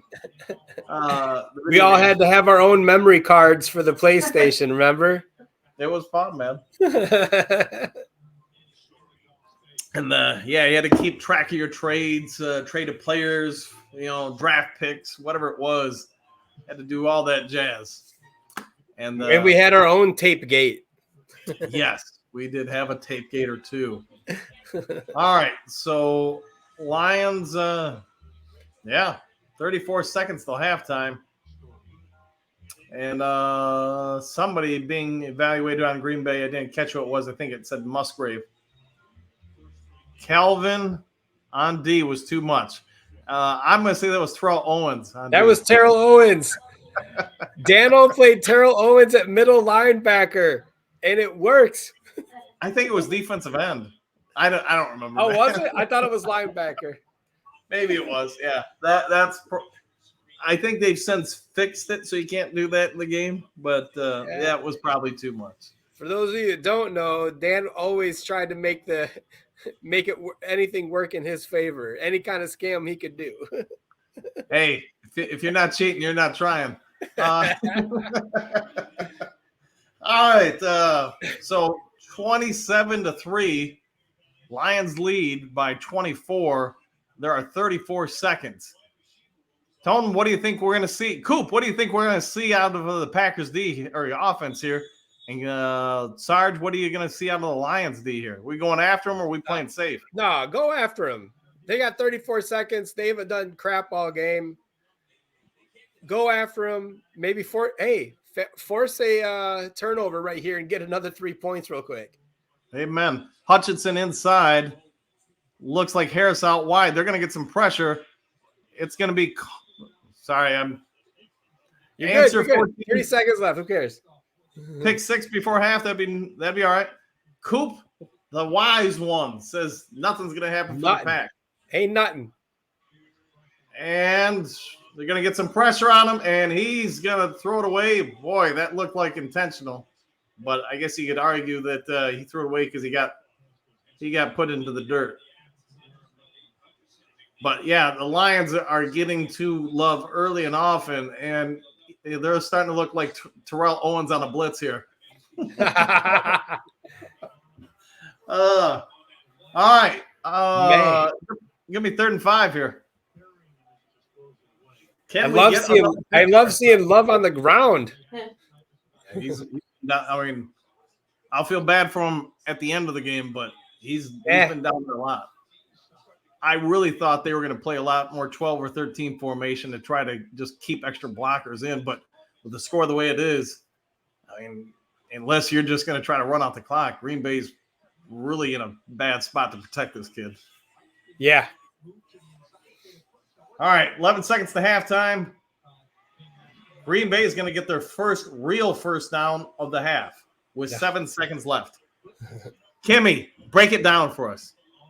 What are you thinking if you're a Packers fan right now? Anything? What do you think about the Packers fans?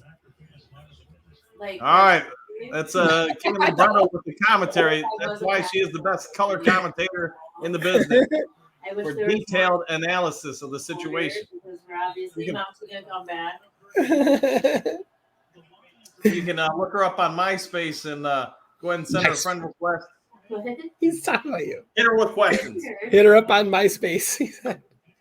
I never had a MySpace. She never had a MySpace account. All right, Detroit takes their first timeout, 7 seconds till halftime. I mean, the only good thing about being a Packers fan is wearing the cheese. Kim said the only thing good about being a Packers fan is the cheese head. Well, because everyone loves cheese. They might all need a cheese head when they leave the field after this game. If this holds the rest of the game, because none of them are going to want their faces to be seen. Right. All right, 1st and 10. Green Bay finally gets one from not a penalty. Detroit only going to send 3 people. Oh, I hate this. But it is what it is. And they look athletic. That's interesting because they are professional. Thanks, Kurt. Going to be another first down for Green Bay as there's a flag on Jerry Jacobs.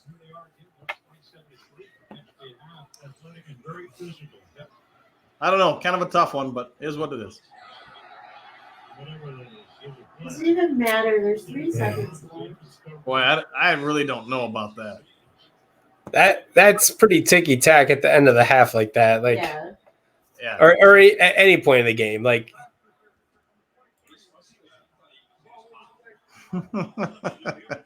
Coop says letting him know he cannot find his MySpace. Yeah, I think the score wasn't what it was. Wait a minute. Green Bay's got somebody at the bottom of the screen wide open. And apparently Detroit's not worried about it, and that's going to be the half. And I'm going to guess if you're a Lions fan, you like it. Anceloni, give him a big cannoli. Oh, maybe it was.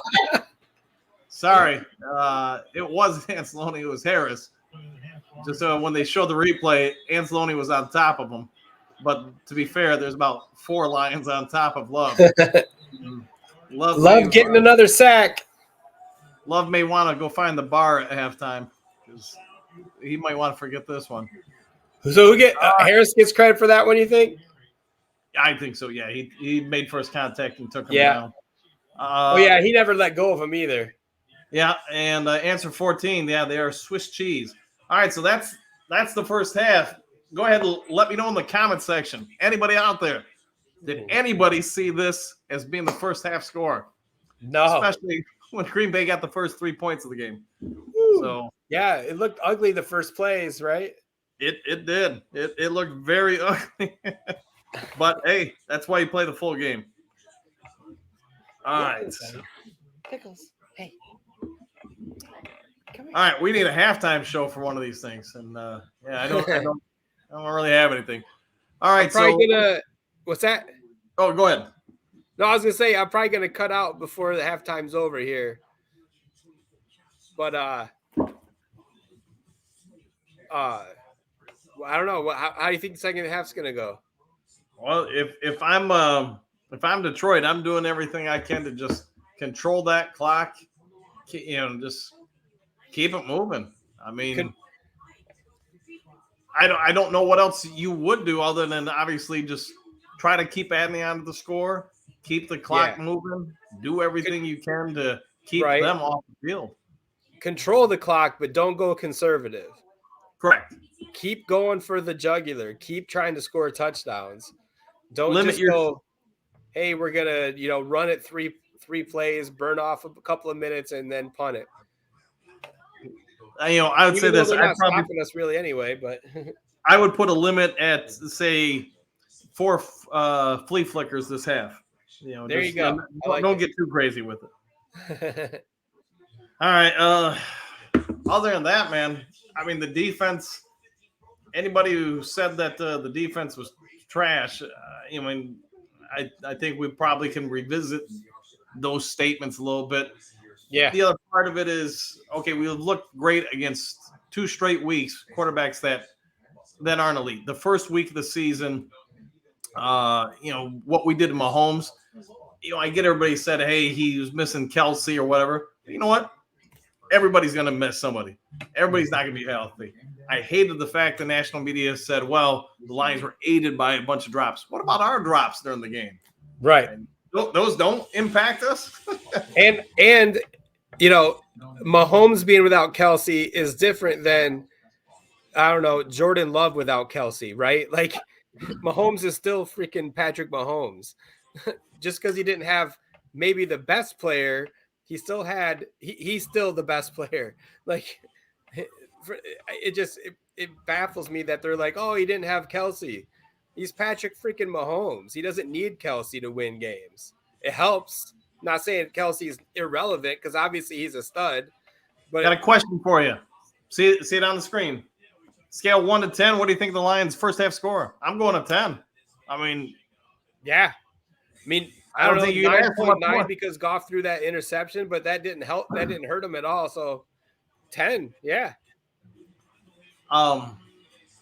Yeah, and the other thing I would say with that first game, yeah, they're missing Kelsey, we're missing J-Mo, and I get J-Mo's still an unknown, but you're probably not double teaming St. Brown all game long.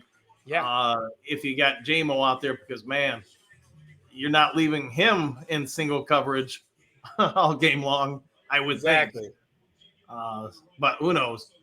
Give Decker a blow, boy. I would say this. This game ain't over. You can build a lead in a half. You can lose a lead in a half. So remember, I would say the Saints were up 17-0 in the fourth quarter, right? And these guys came back and won. So, yeah, I would say you get to about 6 minutes left in the game. You want to pull Decker or somebody else out, go for it. But keep control of this game. Green Bay is going to get the ball to start the second half. You get another stop or 2 on them, then you're probably in position to start doing some things. But yeah, I wouldn't pull the gas off just yet. Yeah, to me, just when I coach Jazz like this, when you're up fairly decently at halftime, that drives me nuts, man, because I hate the human situation where you start feeling like you can let up, but then you stop doing all the things that made you successful in the first half. Right on. Exactly. Oh, boy. All right, well, we'll see what happens here, but we got a little bit of a half. And Jordan Love, he's everything I thought the Packers would do to try to help protect him. And I get some of it's impacted by the game and the score, but they haven't done it. Sarge, what do you think? What are they doing to this kid? It seems like they're just trying to get him killed. You're talking about Love, right? Yeah. So, yeah, Seattle had the game plan where Geno took 3 steps and threw it. Like, that's it. That's all you got. You take 3 steps and throw it. They're showing the replays like you were just probably watching and all that. Love takes 3 steps back or 5 steps back, and he's hesitant. He doesn't know where to go with the ball. So I don't know if that's the defense, the secondary, in better coverage than they were for Seattle, or if he's just indecisive, like he's trying to make plays that aren't there, or that he's thinking about. He's like, oh wait, maybe if I throw over here, and then it's too late, because obviously in the NFL, no one has that much time to throw. So Right.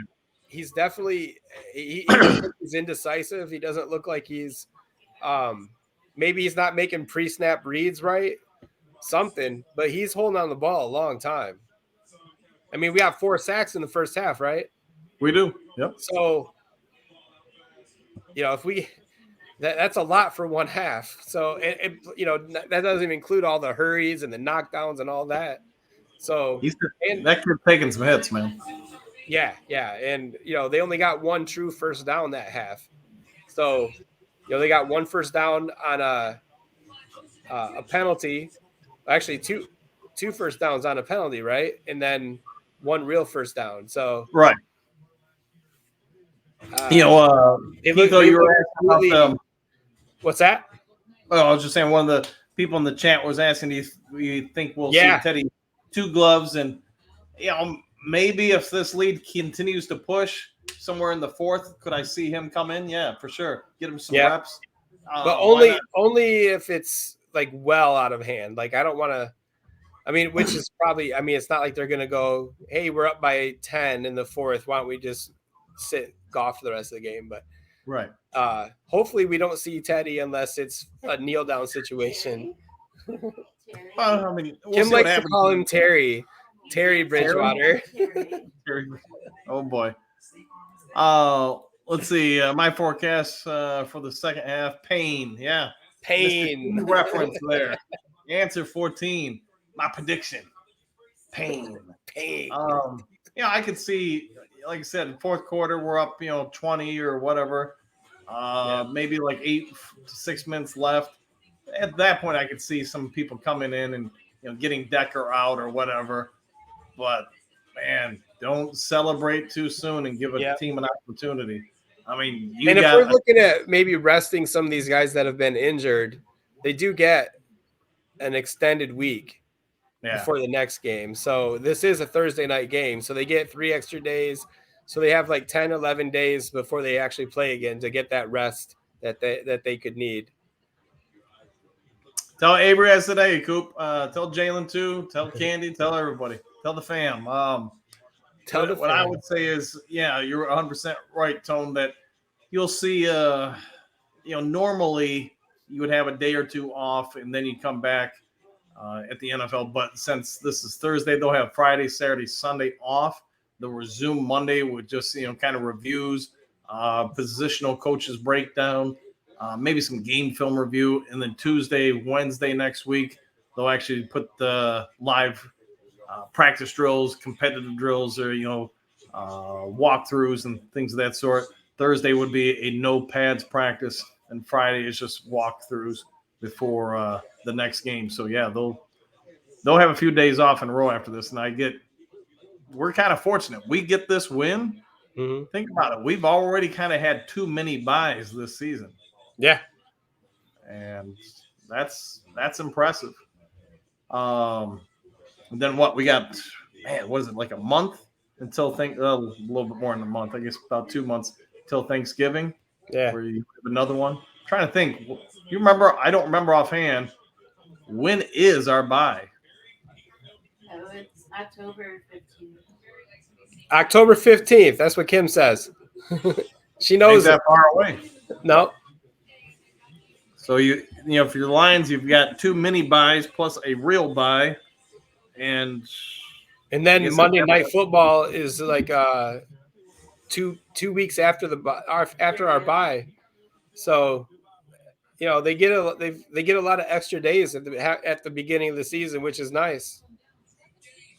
After the Thursday night Thanksgiving Day game, I'm trying to remember, we don't have any more Thursday night games that I can think of.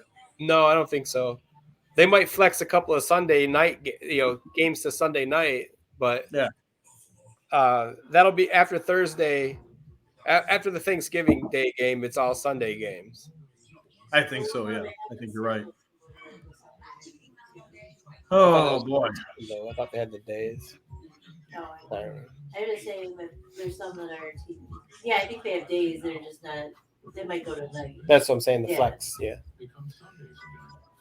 Answer 14. Yeah, you're right. And keeping it healthy, keep the team healthy. It's tough in any sport, let alone this sport, to keep people the longer the season goes. Right on. Good part is we got our bye in basically a month. By then you'll have JMO back. Houston Yep. won't be far away. Houston will be coming back only a couple of weeks, assuming he heals up correctly. That will only be a couple of weeks away, and then it comes down to CJ. Matt Nelson will be out for probably a while. Yeah. Man, I feel bad for offensive linemen. Their ankles, their knees get rolled up from behind so often. Yeah. I would think Big V would be back. Maybe the Carolina game, if not the game after that. So I don't know. Lions, they're going to be in a good situation if they can get through tonight. Yeah. Then they've got some good momentum going forward. All right, Anon, boy, I'm always going to kill that one. So 40 or 50 burger. I think we're going to be more worried about the clock. I can see us getting to 40 if a couple things go our way, but I guess we'll wait and see. Getting to 50 would mean maybe we get a pick six or a fumble for a touchdown.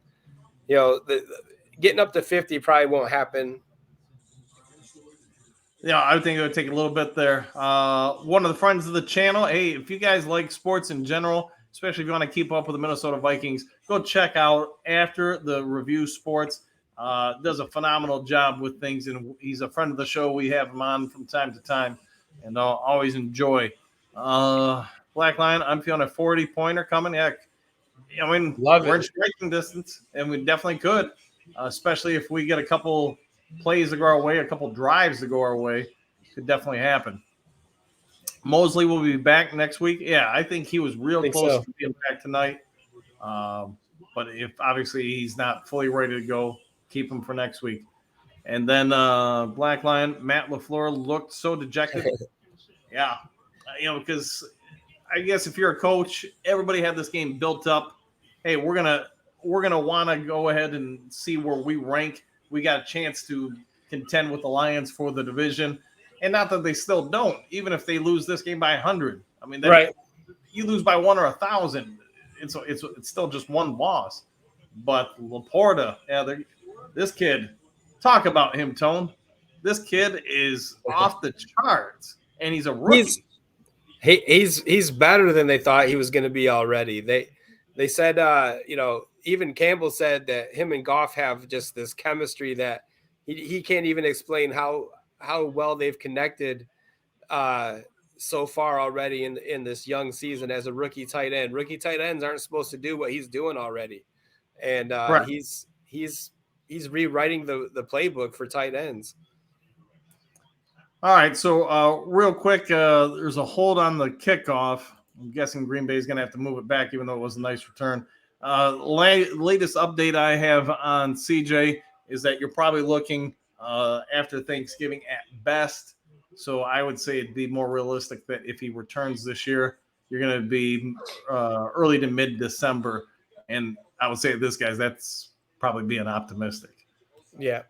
Hey, I'm going to have to cut out, buddy. All right. Thank you for joining the show, everybody. Yeah. Tell the Sarge good night. I'll fly solo along with you guys in the comment section. And Sarge, thank you for coming on in. We'll have you on the next one. Right on. All right. Have a good night, everyone. All right. See you, buddy. Bye.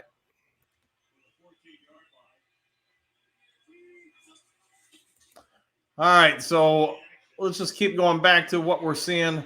And, yeah, I think you're going to see LaFleur probably do a lot of play action rollouts with Love this second half just to try to get him out of the pressure, out of the pocket.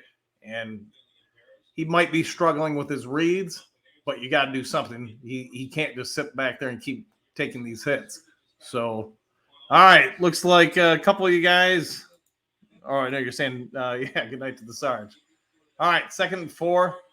I believe you guys are on the same watch as me, so we should all be watching things happen in the same pace, where I know probably one of the issues with the Sarge and his wife was that for whatever reason their Amazon Prime feed was about 30 or so seconds behind us. All right. Note from YouTube about the cast. I'll check it out later. Not really worried about it now. All right. So let's see what we see out of Detroit. Have they made any adjustments? And you got Hutch standing upside. You got Campbell on the bottom of the screen. Campbell's going to drop this time. A little zone drop, fake blitz. And hey, Green Bay getting a Bronx cheer from the faithful as it's a first down for Green Bay. Their second of the game. That's 2 consecutive drives with a first down.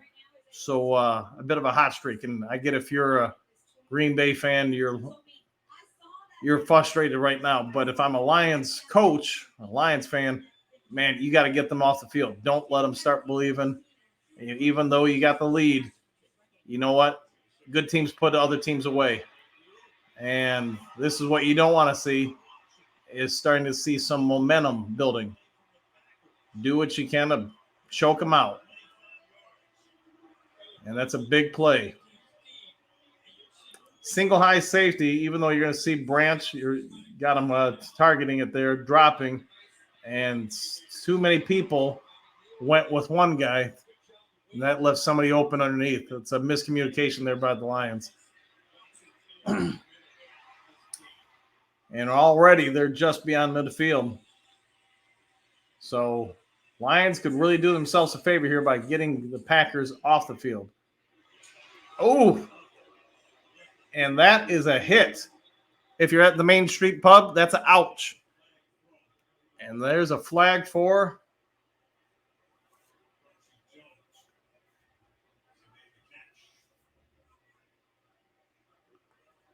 wonder what the flag is.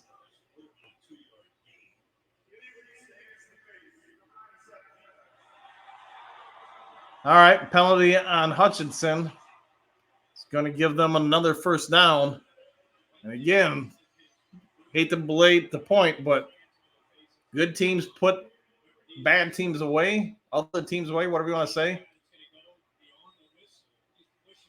Yeah, I guess he did get him up there a little bit.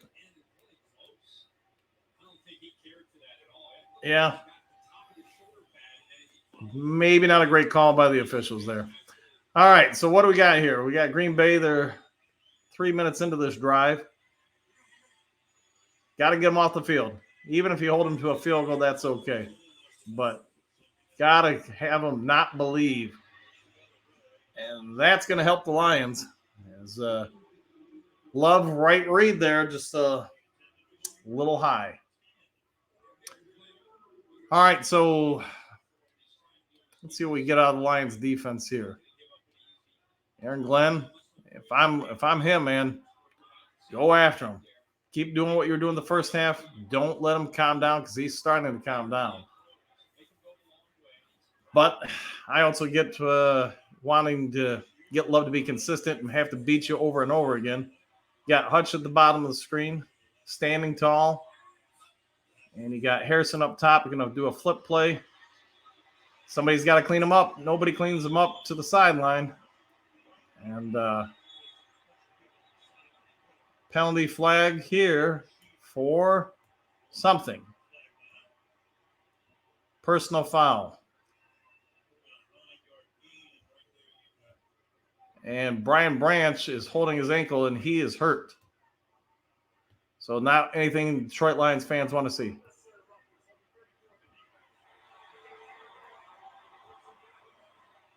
Unnecessary roughness. Boy, I guess I had to see it on replay there.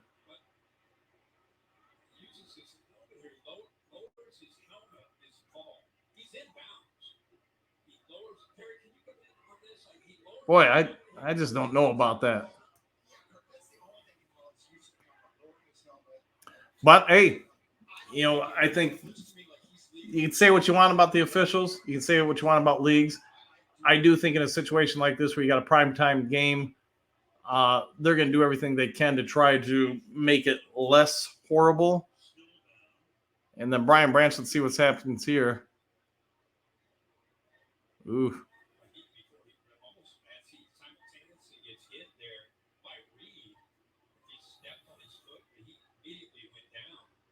I don't know. Hopefully he's okay, but the way he was grabbing at that ankle.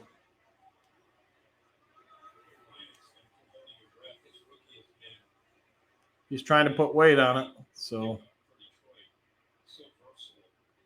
I don't know. Well, he's walking off, but yeah, he's going to be limping off. So my guess is he's done for the night. And unfortunately, an already thin secondary for Detroit is going to get a little bit thinner.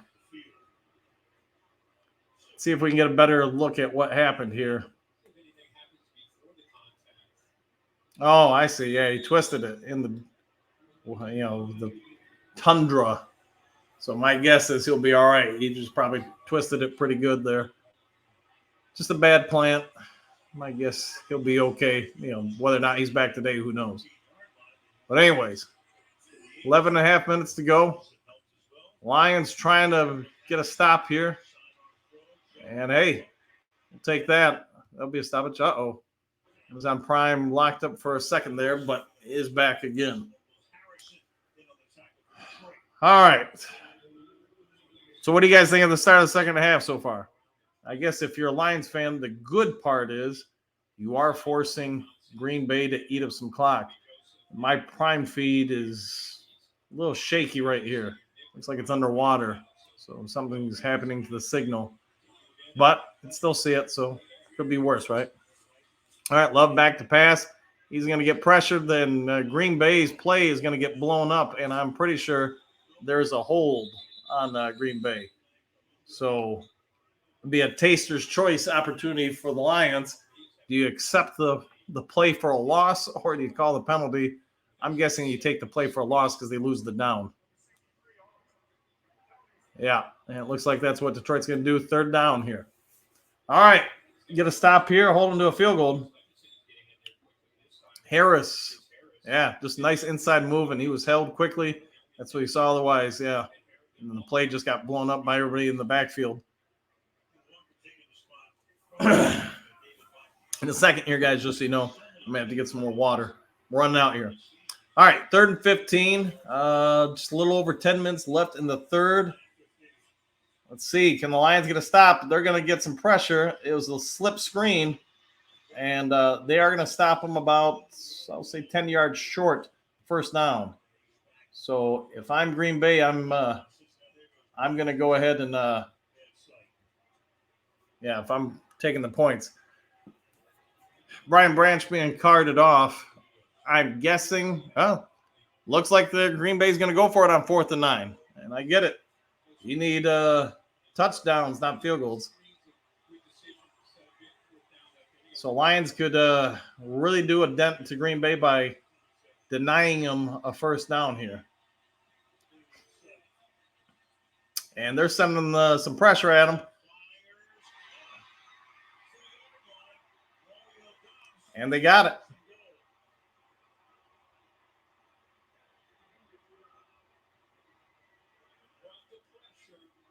They did bring pressure. And, yeah, never good when one guy's got a guard, too.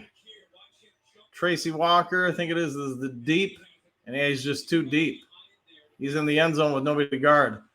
Green Bay could, they're still eating up clock, but do themselves some good here. And, hey, good thing here, Detroit stops them. So if nothing else, the clock keeps ticking. Well, hopefully Brian Branch is okay. I don't like the fact they carted him off, but it looked like he just put his foot in the ground at a bad angle and turned it. So hopefully that's it. Now you got another Lion down, Barnes, but it looks like he's down because of cramps potentially.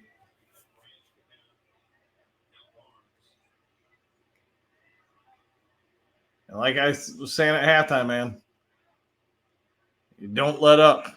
You let up at the end of the game, not start the second half.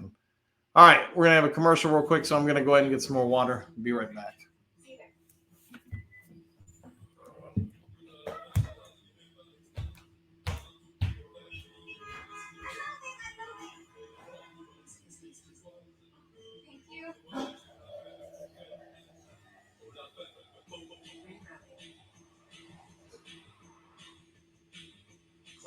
safety and tech features to elevate your commute.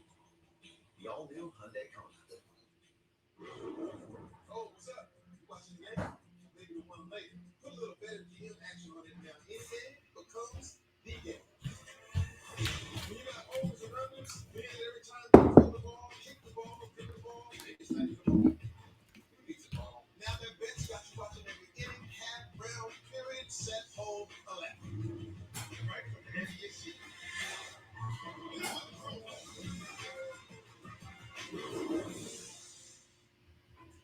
The new iPhone 15 Pro with titanium is here. Get it on us with Verizon Business on America's most reliable 5G network. iPhone 15 Pro. All right, sorry about that. 17%, so you can work faster and you can work even smarter. When you Black Lion, it's not ideal. It's not good. It's my guess, but I guess we'll find out. But looks like Branch just turned his ankle real good. So the good thing is we don't play Sunday, as you guys know. He's got a little time to let it rest up. Barnes down 2. Yep, looks like he was cramping up. Branch got carted to the locker room, but watching the replay, just looked like his foot went down into the dirt, and then he turned. So, my guess is he probably sprained it pretty good. But could it be a high ankle sprain? Well, let's hope it wasn't Achilles, but I guess we'll find out. I would say that just based on what I saw, and I'm just not saying that this is what it is, but it looked like it was a pretty good ankle sprain. But we'll see.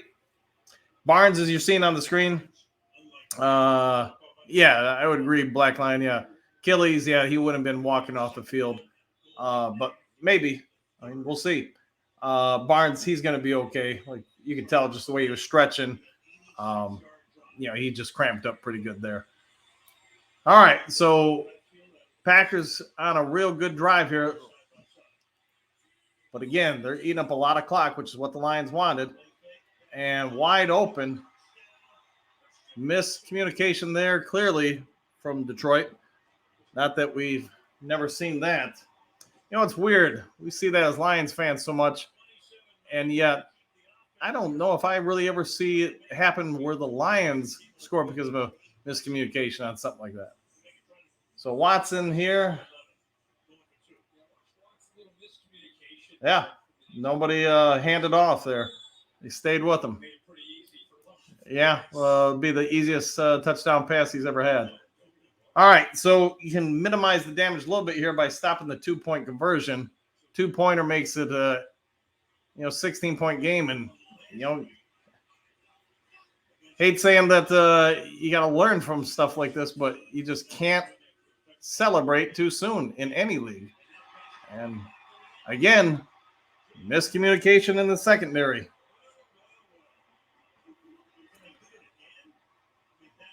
So Lions need a big drive here. Yes, we need to score. So we'll see what the miscommunication is again. But it's getting kind of old. It handed them off, and 3 guys go to 1. And boy, I'm as good as the defense played the first half. Obviously, this drive was not a great one for them. So, all right, Lions, hey, you might not win in a blowout, but you still got to win it. You got to go, I'd say, on a little bit of a drive here and eat up some clock and let that defense rest a little bit. Ibuprofen, tape it. Yep. I'm sure they'll get a little bit of an update, but man, oh man, Lions, you look great in the first half, and then just I couldn't completely hear because I was talking with the reporter, but something with his right ankle. Tight end Musgrave out for Green Bay with a concussion. But if anybody did hear what the analysis was, I think I caught him saying that it was an ankle injury. If you guys let me know if I misheard that, though. All right, Lions, what do you got? You got an answer here. And it's not a bad return, but you got to do more than that. All right, there's no place like home for Jared Goff. Well, so what do you guys think? You're going to try to be run heavy here, try to control it? You're going to go for it and say, hey, we're going to go down and try to score a touchdown? I think I'm doing everything I can to put points up on the board since they just put 8 up. Even if you only get 3, I mean, you just make their job a little bit harder. You gotta go after them. 16 is not insurmountable, even though obviously it was once more. But hey, that's sports. You're rarely going to hold form. It was a good run to start it, so you gotta keep doing it though. Hey, what do you guys think of Montgomery? Obviously, Jamal was a fan favorite, but early on, I get it's only been a couple of games. What do you guys think of Montgomery? Was him and Gibbs a pretty good 1-2 punch? I'm not gonna lie. So far, I would have preferred the power that Williams had, but Montgomery hasn't been bad by any stretch. I'm not a fan of how much shotgun we're doing, but they're not asking me. Packers coming after him, swing out pass. I would have said, yeah, that's not ideal. And man, is it just me or are we playing right into the Packers? So Packers fans, if they were asleep, they're back at it and feeling pretty good right about now. 3rd and 12. We'll see what they order up here, but the once silent crowd is silent no more. Jared Goff and the Lions. Hey, maybe they can, if nothing else, burn 2 minutes off this before giving it back to the D. Here's a good pass, and this pass is not going to be anywhere near enough. And, yeah, like Al Michael says, it's a quick 3 and out. And Jordan Love's going to be getting the ball back. Not what any Lions fan wanted to see. But, you're going to have to make some plays. And the Lions offense, I thought that was that second down pass call, that wasn't great, but it is what it is. Move on. Lions fans have seen this before. And let's see what the defense can do here.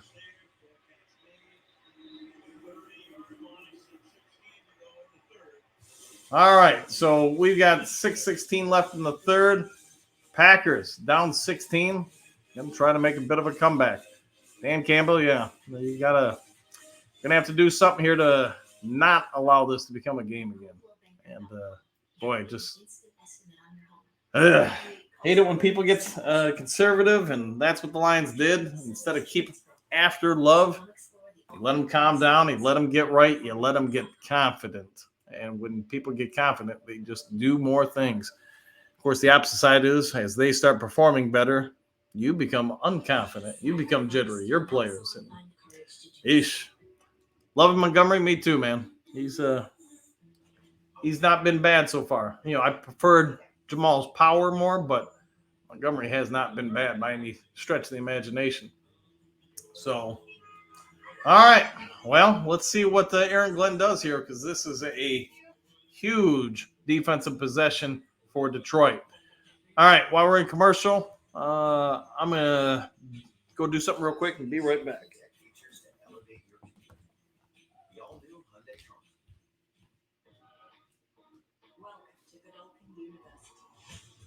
Golden Boy, Jordan, Andre, they could say thousands of people.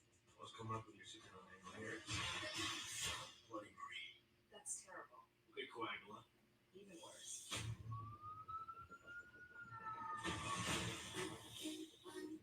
What's going on? There are evil people at that school. Don't say nothing about this. This is way bigger than us. It's just involved before they find out about everything else. If the woods is exposed, we all have a potentially fatal problem. Lights out.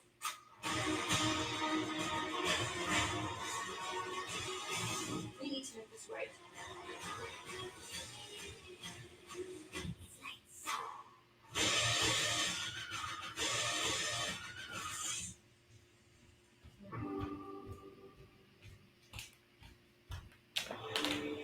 All right, here we go.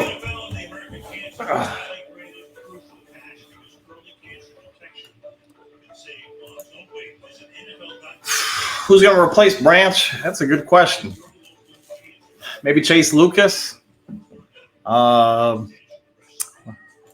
I was hoping for a little bit more out of the offense there, but we got somebody getting taped up here.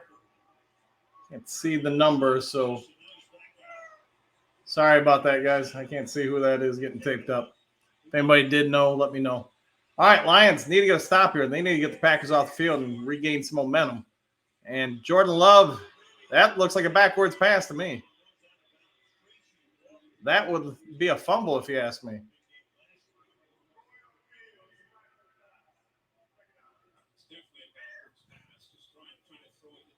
So, all right. Yep, they also ruled it a backward pass. So, correct me if I'm wrong. Doesn't that move him back? I don't know. Yep, 2nd and 21. So I was correct. Yeah, it's basically a fumble. Yep, Branch is back, taping his ankle. If that's who it was, then yes. He'll be a little limited, but he'll live. Pressure up the middle in his face as he throws, and that throws off the pass. You can say that incompletion was because pressure up the middle, and yeah, Love could not step into that throw. You could see how to throw a little high, and yeah, a little less velocity. But man, we'll see if Branch can go. But I get he's going to try to. But man, he's going to be a little limited, I would think, in his mobility. We'll see though. He's going to have to loosen that thing up. Yeah, you're right, the Black Line. Yeah. All right, big 3rd down, 21 here. Man, come on, send some pressure at him. I am not a fan of this. Play it safe stuff. Because they're in almost go for it on 4th down mode.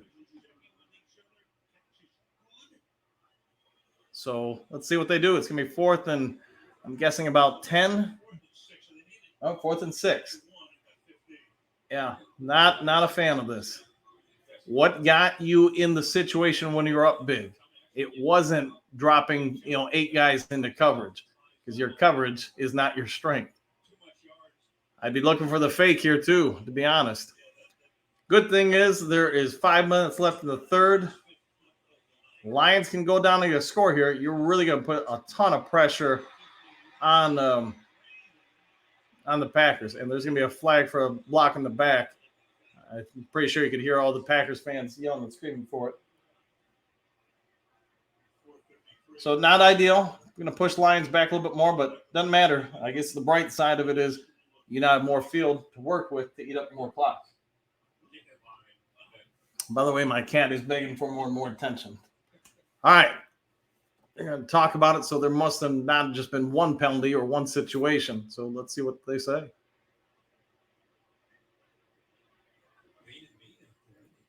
Boy, it's a heck of a meeting for a special teams play.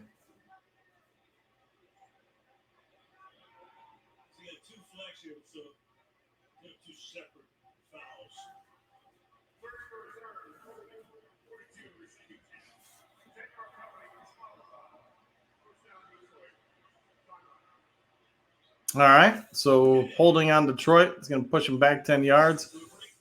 Wonder what the discussion was about. I got no clue on that, but good part is this is gonna buy Brian Branch a little bit more time to get ready, and they're gonna have to warm up that ankle. So, was there like 5 minutes left in the 3rd? Lions can go on it'd be great if they could go on like a 7-minute drive and even get a field goal. I'd say at that point, boy, Packers are in desperation mode. That makes it 3 scores no matter what you do. Right now it's 2 scores with 2 straight 2-point conversions. So it's still a lot, but man, if you're a Lions fan, you get the anxiety because you've seen this story unfold a few times before, and you just want to believe that this time isn't the next time that's going to happen. So Lions in good position. Just got to take advantage of it. But the problem is you put a lot of momentum and adrenaline back into the Packers, where if you could have got a stop, you probably could have kept pouring on that points. What do you have? Sorry, my cat's after something. All right. So I know a couple of you were asking in the chat about CJ, and I think I told you guys that it'd probably be early to mid December at best. My problem is if it takes that long, I mean, he's been out the vast majority of the season. It's going to take him some time just to get back into playing ability, shape, things like that. So how much are you going to really rely on him? Probably not a ton. Houston, let's see, we should have him back right around the middle of November, give or take some. Let's hope you're right, Black Lion, because that secondary, obviously when he went out, you got people getting juggled around. You're already pretty depleted in the secondary. A lot of people just playing out of position, and that's probably why you got so much miscommunication. All right. They're plotting out as messes over. Yeah, I would say that's unfortunately something that all Lions fans, we've seen a number of things just happen that we can't explain, and let's hope tonight is not the next one in that journey. And yeah, the miscommunication there in the replay, you see the touchdown. All right, enough of the jibber jabber. Let's get back to the game. 1st and 10 for Detroit. You got just under 5 minutes to go. I'm going to start off with a run. Montgomery, not going to get a ton, maybe 2. You keep that clock moving, but there's still almost 20 minutes left in the game. I wouldn't mind a little bit more aggression, but hey, you're a running team. You got the lead and you're running. You're going to go for it. All right. 2nd down. Let's see what they do. Yep, running the ball. That's what they're doing. We just need to get more out of the run. 2nd and 7. Could be a lot worse than this. Got Brock in motion. We got a power set on the top side of the screen, the right side. Got to do a trap reverse. Might get 3, maybe 4 with a dive. So 3rd and 2. 3rd and 2. All right. Eating a little more time. Need some first downs here.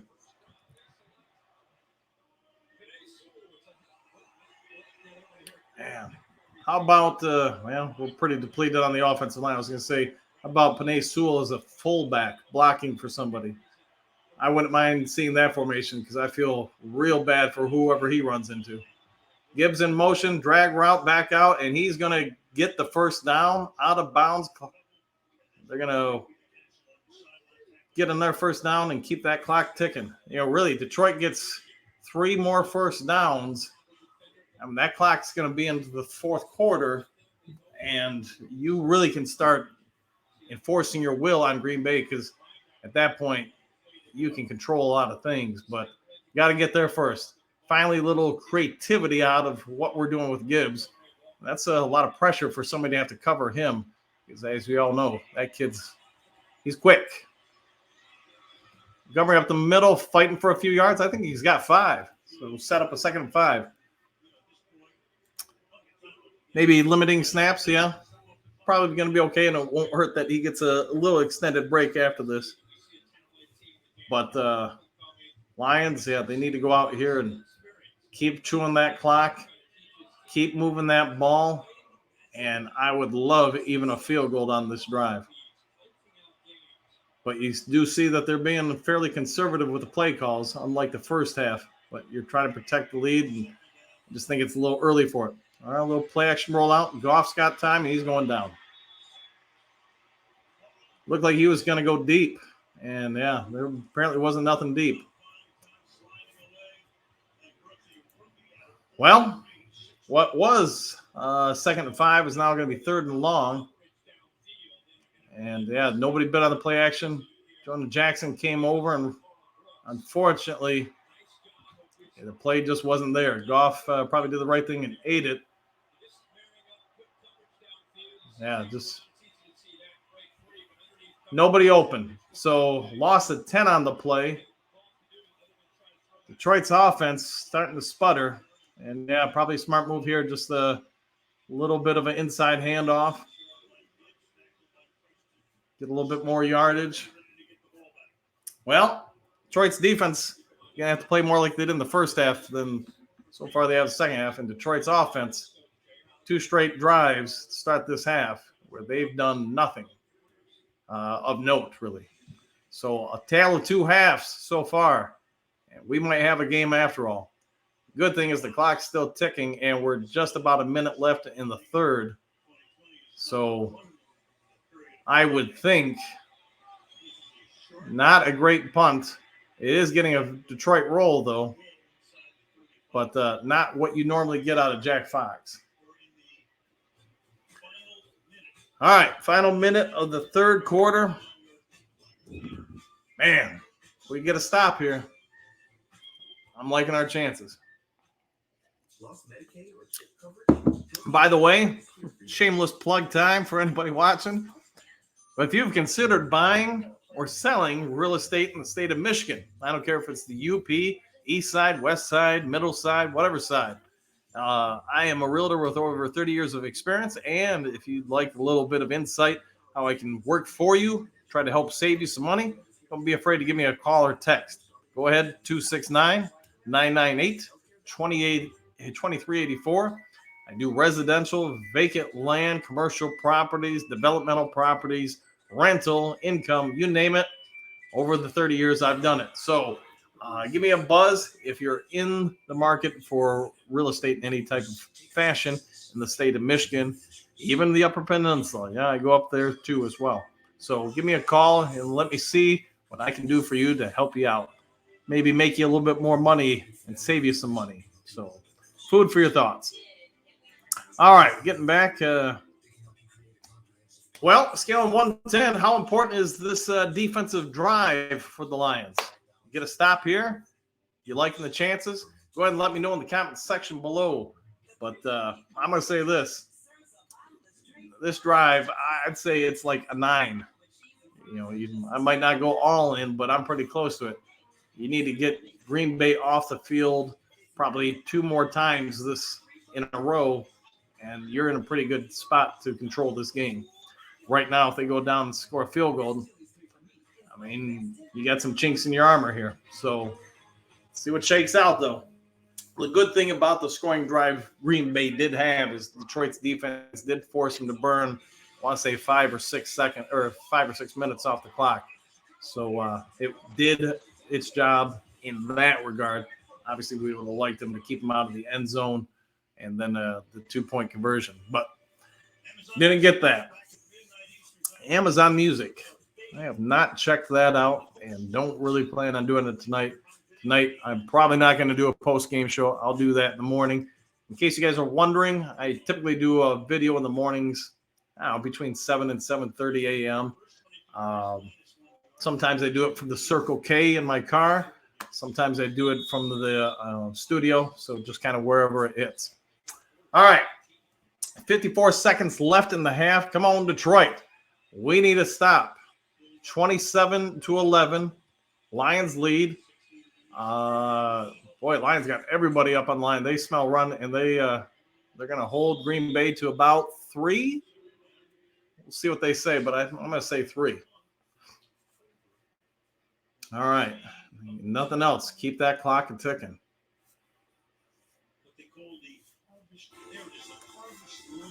Harvest Moon Ale, Michael says. How many people we still got in the chat? I can't really see on this thing, so let me know. Put something in the chat. Let me know if you guys are still out there. So anyways, 20 seconds left in the quarter. 2nd and 7. Short pass. It's going to be a first down for Green Bay. Detroit's defense. They're not exactly what they were in the first half. Can they get another one off? 3, 2, and no. Well, I guess they're going to let them get it off after the seconds. It's going to be a deep shot, and it's going to be a heck of a play. Well, I thought they hiked it afterwards. I thought they hiked it after it said 0-0-0, but it doesn't matter why I think they let it go.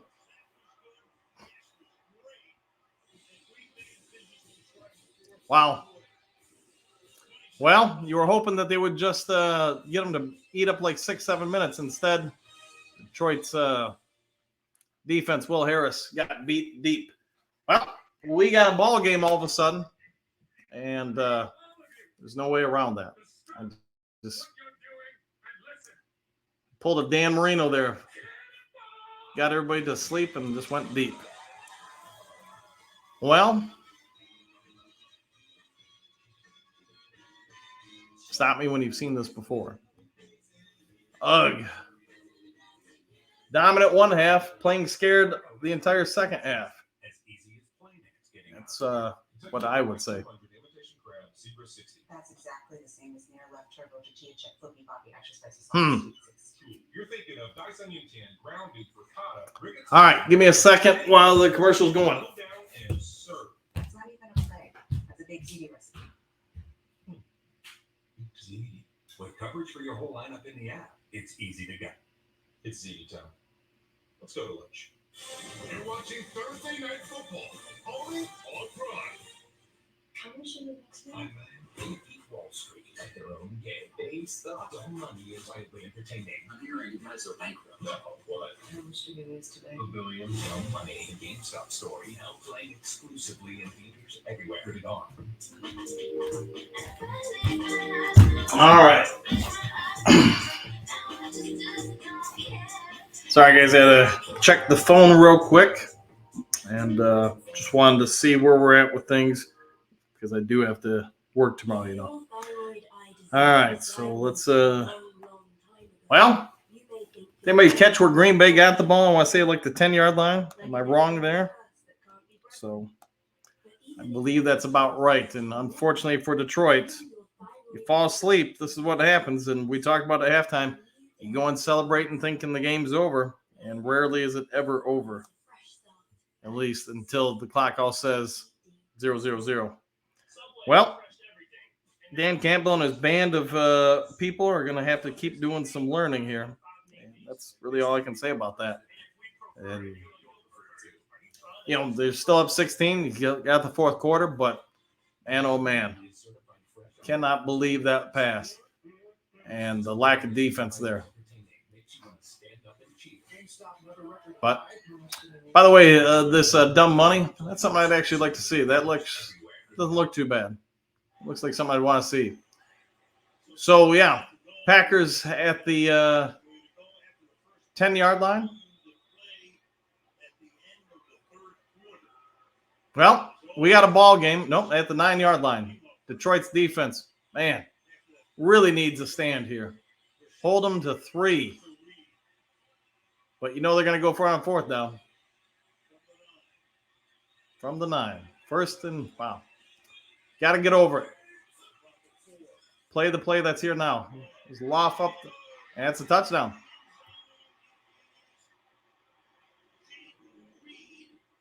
Out of bounds.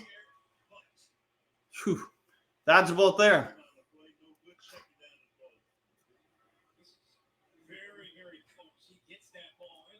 Oh, he's out.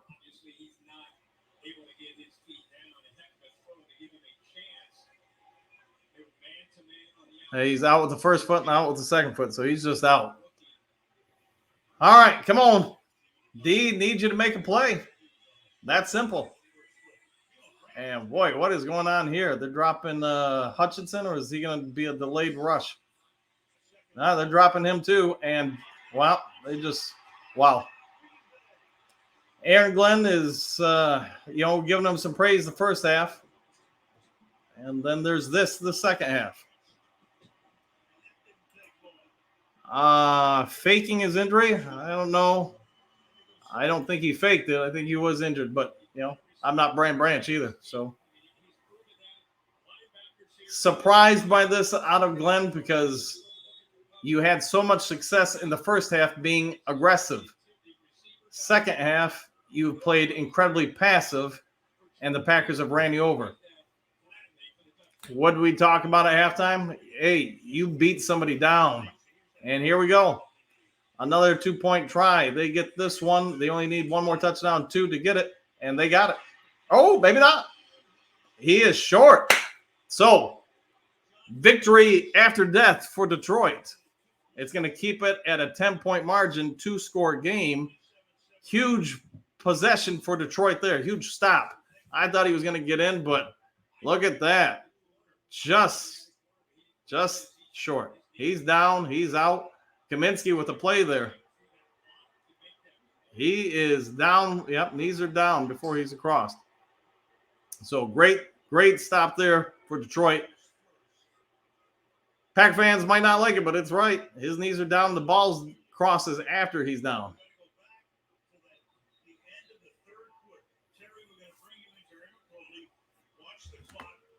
Yep, I was talking about when it happened. Here's the clock.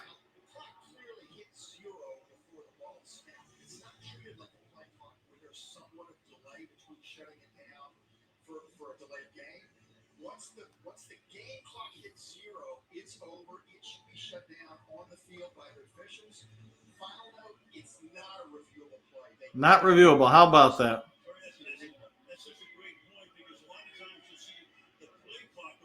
Well, what do you know? Something that favors something that isn't Detroit, and it's not reviewable. How about that? But the other part of that is, you're Detroit, you got to keep playing. So here's what it is. I'd be really watching for onside kicks here. But the other part of it is, Detroit's offense has done nothing this half. And if ever they needed about an 8-minute drive, this is it. 6-7 minute drive, whatever you need. You've got to do something to go down there and put points on the board. And you still got a 10-point lead. But, yeah. Well, this game was over until it wasn't. And that's where we are now. Detroit's going to have to find a way to stand up and keep on going. But, all right. So, here we go.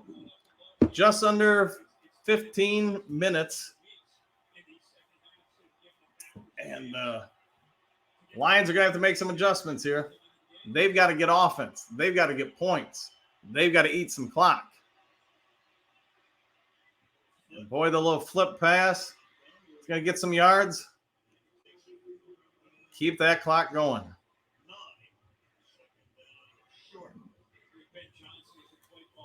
Whew. It's never easy as a Lions fan, is it? Never easy as a Lions fan.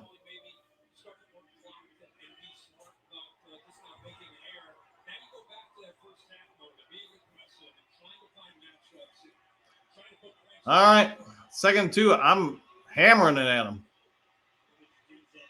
And they do. And that'll be a first down, Detroit. Get about 3 more of those, and we're going to feel pretty good about our situation here.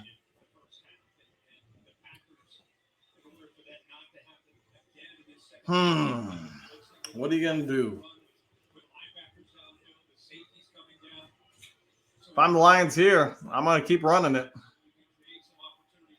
Keep killing that clock. Keep moving forward. Fall forward. And you look at the Packers here, they've got a lot of people up in the box. They're aware the Lions are going to try to run it. Play action pass, which Goff is great at. And Montgomery going to get another first down and a little bit more. That's what the Lions needed.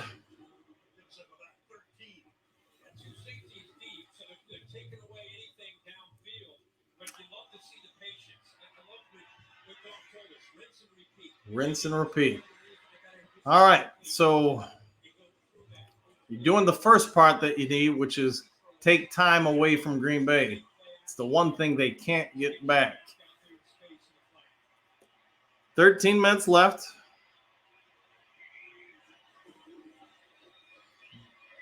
Nice run by Montgomery. He's going to bring up, we'll say 2nd and 3, maybe 2nd and 2. Montgomery's calling for a sub.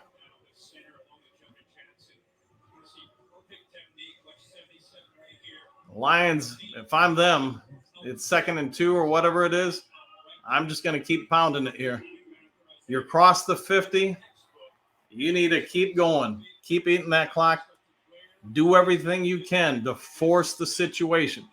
I am not a fan of the shotgun, but in this situation, but you guys already know that.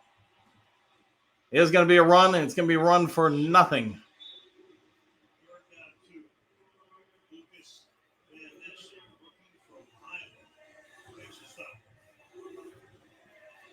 All right. 12 minutes to go.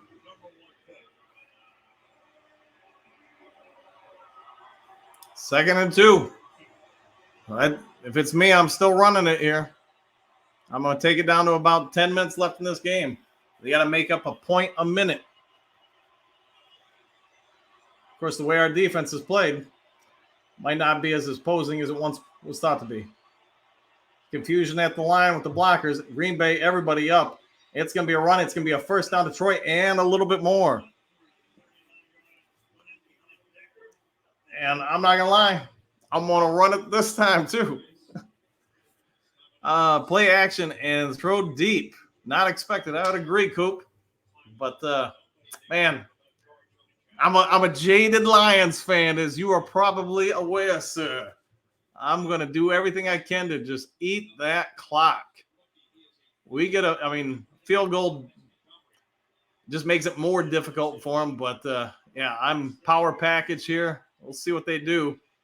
They listen to you, trickeration, and it's a heck of a catch. Now at this point, run the ball. Run it some more.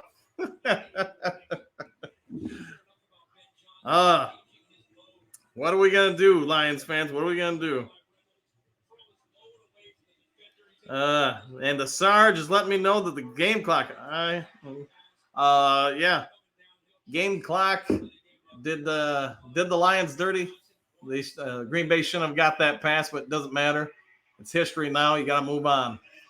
You know, that's unfortunately what Lions fans do too much is complain about what should have got called instead of what you should have done. And I know because I've done it a million times. Montgomery, nice run here. Didn't get a ton, but you know what? Got some. And now we're going to be under 10 minutes to go. It's what we need to keep doing.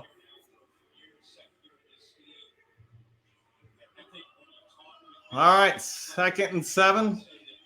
Coop, what are you calling here? You called the play action. You got 2nd and 7. Under 10 to go. 2 runs puts you right around 8 minutes. You're inside the 20. Lions just going to keep going with it.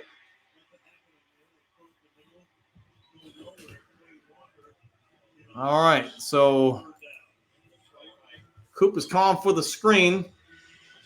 Going to be 3rd and about 8. I'm thinking he lost about a yard there. Just not great blocking there by any means by the Lions. 3rd and 9. If it's me, I'm running it. I'll take the 3, and you know what? So be it.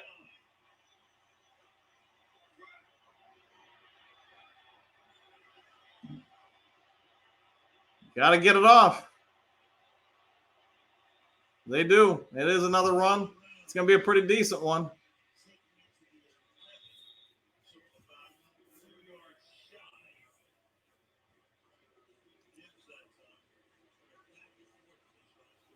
So I'm the Lions here. I'm going to run this down every second I can. Field goal puts you up 13. Or are they going to go for it? Well, you get it. You're in pretty good opportunity to ice this game. Bird says go for it. All right. I'm not a fan of this, but 3 points doesn't make it 2 possessions. Are they just going to, try to draw them off? Yeah, I don't blame them. You know, it's 5 yards. You burned off every second you can. The kick will take 2 or 3 seconds.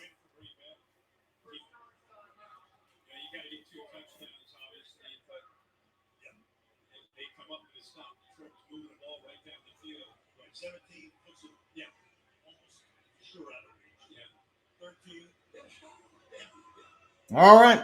Well, start off by making the kick.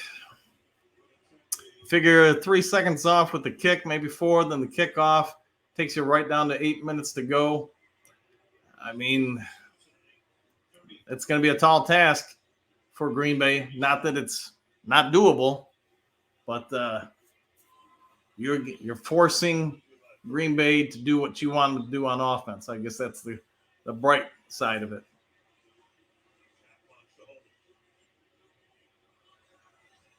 30-yard field goal should be basically an extra point. Make or miss, though, it's still a 2-possession game. I guess that's the plus side of it.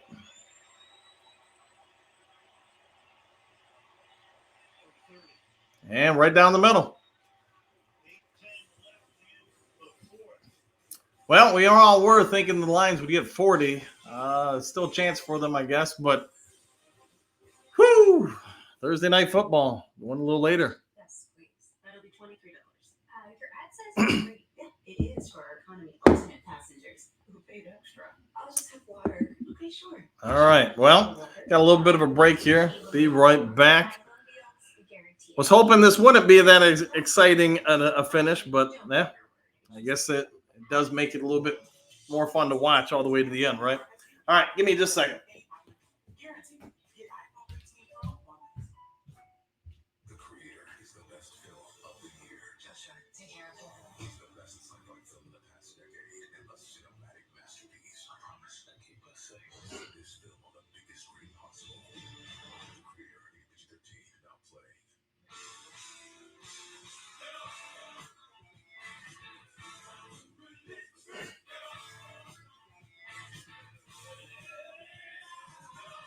People, it's recess season.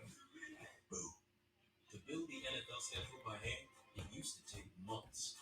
Now AWS runs 1 trillion combinations to find the perfect season in a fraction of the time. The NFL analyzes millions of simulations with AI to detect and prevent injury. All right, here I am. I'm back. Inside the most incredible players. I'll take the points too, Black Lion. Yeah, 100%. The NFL. Imagine So, like I said, they're going to get the ball with roughly 8 minutes left. You're up 13. I mean, they got to make up over a point a minute, even by my bad math.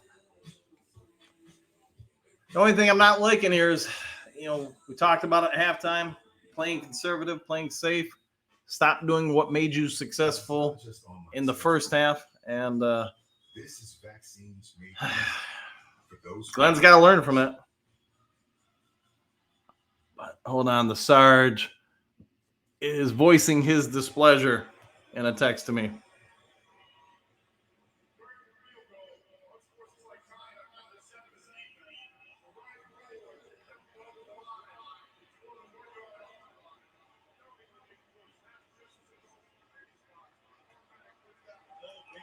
Wow. So the field goal is going to be taken off the board. The Lions have a first down.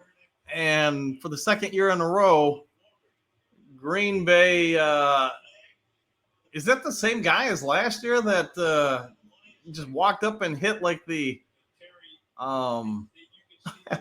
hit the ball away when the Lions are getting ready to hike it? Does anybody know that offhand?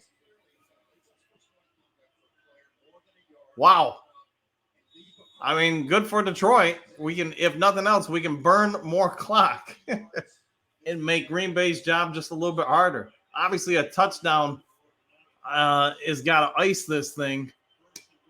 We'll see what happens. But if I'm Campbell, I'm just running the ball. I don't care. Just Montgomery, just fall forward, buddy. We can, because at this point with the ball, we're going to be able to burn over. Right around 2 more minutes. That's going to take it down to 6 minutes. Even if you still just get the field goal, that is massive because time is not Green Bay's friend. They're going to be in hurry-up mode the entire time. Yeah, I'll have to check on that. I'm with you, Blackline. I think it is the same guy as last year. And at that point, man, if I'm Green Bay, I'm not trying to be mean, but you can't keep doing that if you're a player. I mean, Lions fans love it. But, yeah, that's a run who's going nowhere. Yeah, they're just, well, here's what it is. Keep that clock ticking.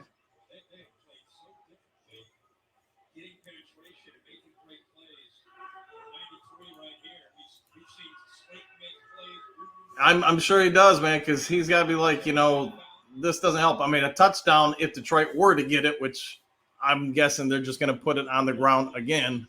As far as running the ball, I mean, there's no way I'm putting it in the air here, but they probably don't listen to me. And they do keep it on the ground, and he is going to be close. I might go for it because the touchdown pretty much ends this thing. A field goal, it's still just 2 possessions. Nothing else. You leave that group out there. Yeah, I'm with you because the math behind this makes sense. If you don't get it, great. Green Bay's still got to go the length of the field. And you're like the announcer just said, you're down to 6 minutes. You still got to go down the field, score, get the ball back, and then at least get a field goal to tie it. So 100%. And it's going to be a touchdown. Black Lion, I think you and I think alike, my friend. Yeah, that should end the game, I would think. I mean, it would really take a whole lot. 6 minutes left. You're now down 17. Yeah, I'm with you, brother. I'm with you, man. Man. I mean, I get it takes some guts, but if you just look at it from an analytical standpoint, what's the difference between being up 10 or 13? I mean, it's still 2 possessions either way. And this, I mean, now you should have this game pretty wrapped up. Hex, yes. We share the same brain, so I'm going to hold you to that, man. So now if I'm Detroit, man, Glenn, send 4. If it's me, I might not send the house, but I'm sending 5 rushers, turning the offensive line, everything into one-on-one. You're still dropping 6. I'm playing 2 high safeties, telling them, hey, keep it all in front. Keep it all in front. Everybody else man underneath. I mean, if you're sending 5 with the quarterback, they only have 5 that can go out. So maybe, I don't know. I don't think I'd play single high, but we'll see what they do. I mean, they're going to have to make a choice here, Green Bay, what you're going to do. And I guess I'm just being in favor of being more aggressive and not letting them work the sidelines to, preserve clock. But I don't know. There's a lot of things I would do differently than what Glenn does. I was really loving the first half. The second half, sorry, it's the Sarge messaging me.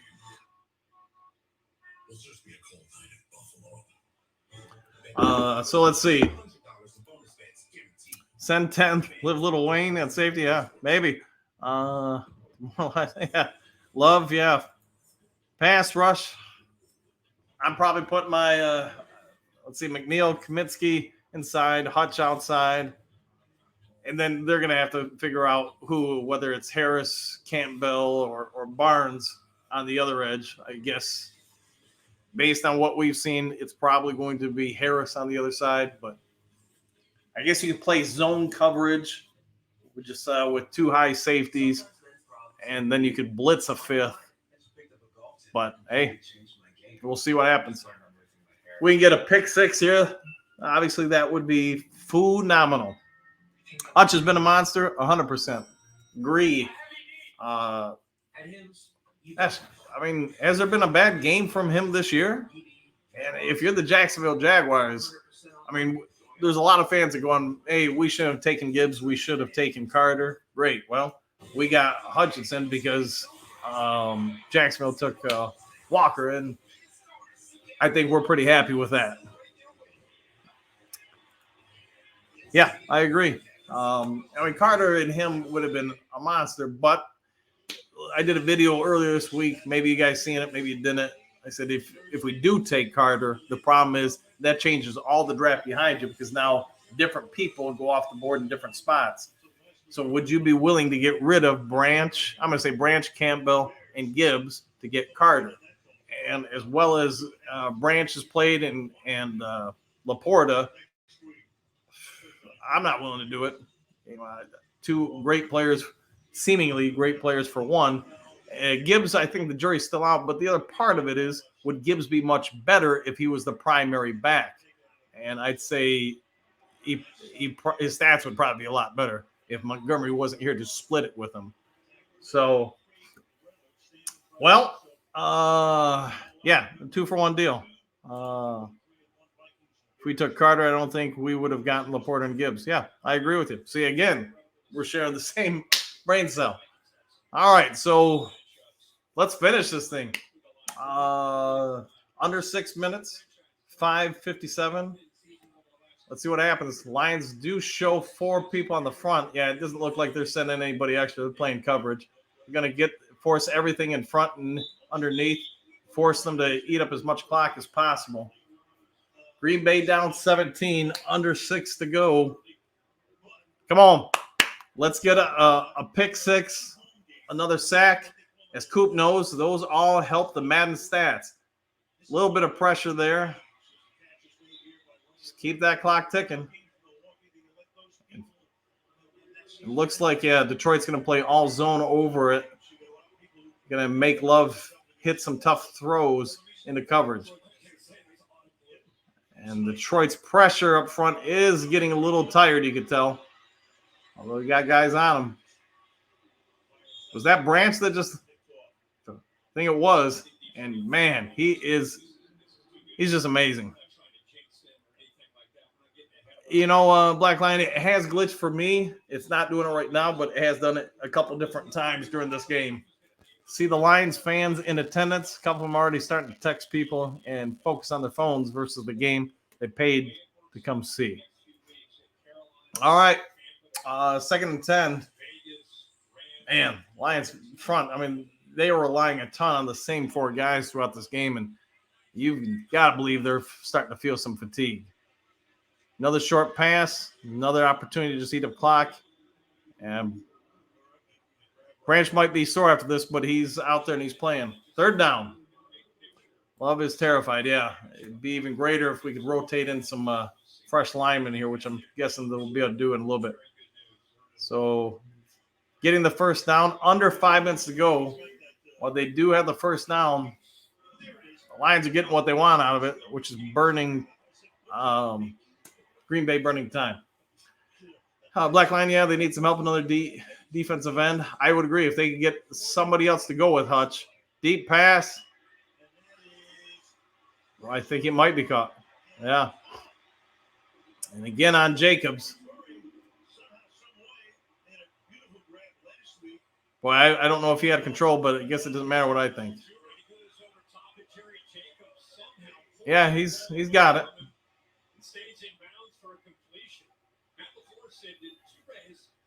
Jerry Jacobs, you know, if there's a weak spot with the defense, and not that he hasn't made Branch hurt again. It's that ankle again, I'm sure.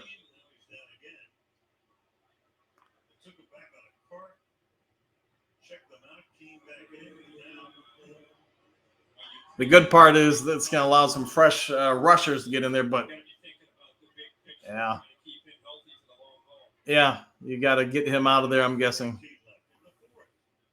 I wish you could change the clock too, because obviously that would have got overturned, and that's something I'd be saying in the offseason. The rules, maybe they need to put that in, because, you know, I get there's judgment on the play clock, but the game clock, it's zeros. There shouldn't be a play.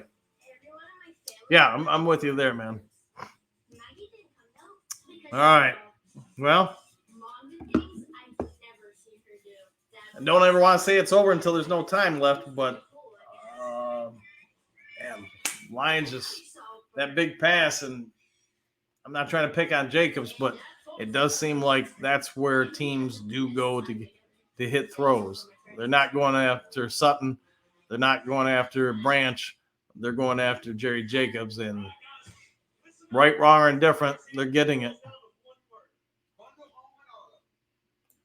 You know, I guess you can put some lights on the goalpost, and when that clock hits zero, they go off. And then I'm guessing that the refs can all see at that point that the ball wasn't hiked. They got to do something, because it's just not a good look for the league. Something like that. Yeah, loud buzzer, something, lights, horn, something. They should be able to do something because while hopefully it doesn't impact this game, just think about it this way. The Lions end up losing. Does that clock problem become the highlight of tomorrow's talk shows everywhere? Which I guess I'm torn on it because if I'm the NFL, I know people are going to watch no matter what. I'm okay with that clock issue because it's going to put a boost to ratings for a bit. We're going to have, what's his name? I'm forgetting it. The 49ers guy.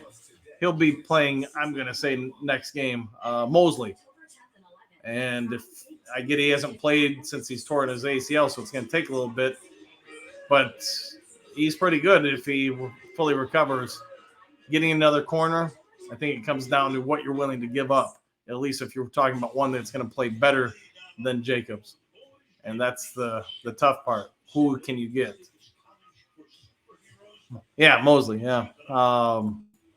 And he should be back, I'm thinking, next game, but I'm also not thinking he'll be in the starting lineup, but maybe I'm wrong. Maybe he's performing very well. All right, back to it. Love under some pressure, and, that should end the game. And who do you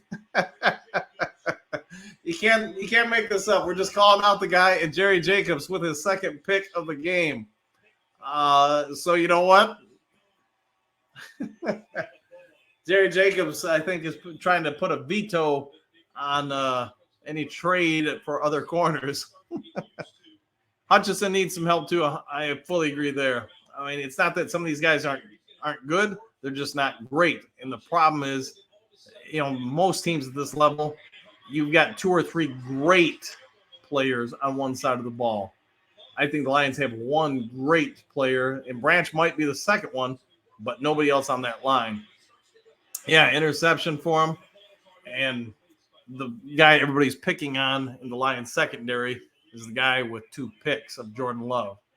So it is what it is. Montgomery with the handoff, he's going to go and just stay in bounds and keep that clock going. Yeah, Montgomery's got to be close to 100 yards rushing.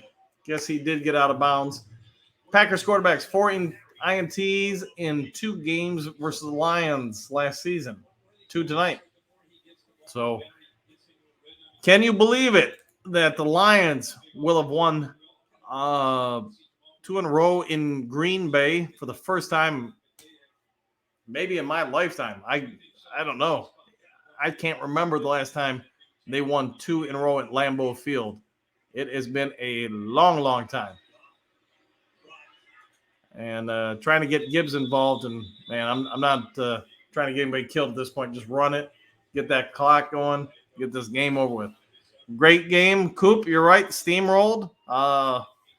We made it exciting, probably more than we should have in the second half, but 3:55. Those refs, they're on those game clocks. Now that the game's over, and now the game clock has got to be reset to 3:55 when it was zeros on the clock. They're not going to worry about that. When Branch went down, I got nervous. You should. I mean, he's a great player, and the Lions fans, we've all seen this way too much, man. Well, I'm going to guess Green Bay is going to get the ball back. So can we get another pick? And wouldn't it be something if Jerry Jacobs got a 3rd pick this game? So, yeah, Green Bay is going to burn one of the 3 timeouts. They're going to have 2 left. I'm going to guess Detroit's going to run it again here, and that's going to leave Green Bay. I'm guessing they'll take another timeout, and they'll leave them with 1. And then roughly 3 minutes, 20 seconds left. Overall, yeah, I mean, other than the clock fiasco, can you really think of a call that was really bad? I mean, maybe there was something, but it wasn't a ton of them. If you guys do know of a play call that I'm not thinking of other than the end of the 3rd quarter, go ahead and let me know. But, yeah, if Detroit throws it here, I'll be surprised. Take another timeout away from Green Bay. Well, I'm surprised. They're going to throw it, and I guess the good part is he's just going to eat it. So, not really sure what the thinking there other than, hey, you get a chance to get a first down and basically ice the game. But they're talking about in the game Taylor Decker, giving him credit because he is playing with a high ankle sprain, which anybody who's ever had one of those is probably grossly aware that ain't fun. And the fact that he's playing as a starting left tackle in the National Football League, that's impressive. Pass interference was kind of pointless. Yeah, I agree with that. Nothing like a phantom face mask. Man, are you talking about the Aaron Rodgers Hail Mary at Ford Field? I'm guessing that's where you're going with that one. But all right, just keep him in front, man, at this point. And don't want a return here, and that's what he's getting a return, and it's getting a lot longer. 3:32 left. Aaron whining Rodgers, yeah. And Coop, yeah, you're 100% right about that pass interference, and it was on Jacobs, who has 2 picks. All right, so Carolina, bye. Yeah, we've got I think a fairly decent schedule going on here. Carolina, Tampa Bay, Baltimore, Las Vegas, and the infamous bye. All right. Opportunity to maybe pad some stats here. Can we get another sack? Hutch coming in. And that's going to be a sack. Won't be for Hutch, but Hutch helped create the pressure. And Kaminsky's going to take him down. Another sack for the Lions front that, obviously everybody knows first 2 weeks of the season, got none. Then, actually, I take that back. Second game, they got the kind of gimme one against Seattle when Geno Smith, for whatever reason, ran 40 yards backwards. All right. 3:01 left. It's going to bring up a third down. And you can hear the crowd, the Lions faithful in Lambeau yelling, "Let's go Lions." Been a long time since probably any Green Bay fans have heard that. Hutchinson,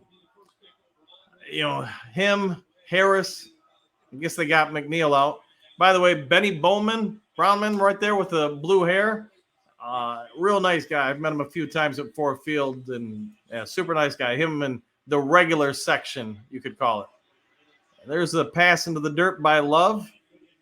So 4th and 7. All right. Anyone else not watching the Thursday games? Seems pointless. The rest of the Thursday games, I can't think of one that's other than Thanksgiving. I can't think of one that's jumping out at me as a good one. All right, so Packers going to line up for a field goal to cut it to 14, which would be 2 scores. Well, I mean, they're doing what they can to stay around, and he does make it. So, anywho, 14-point game, just under 3 to go. I'm guessing Hans' team needs to be out on the field because, let's face it, the onside kick's coming. Green Bay's down to 1 timeout, plus the 2-minute warning. As long as the Lions recover it here, they should basically ice the game here.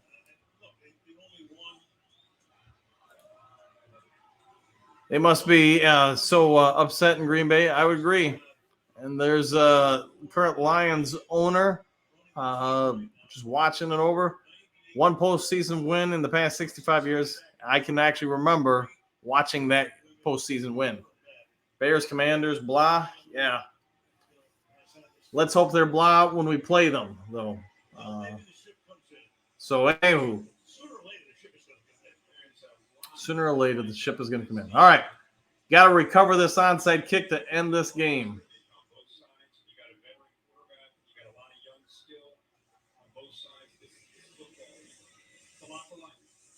All right.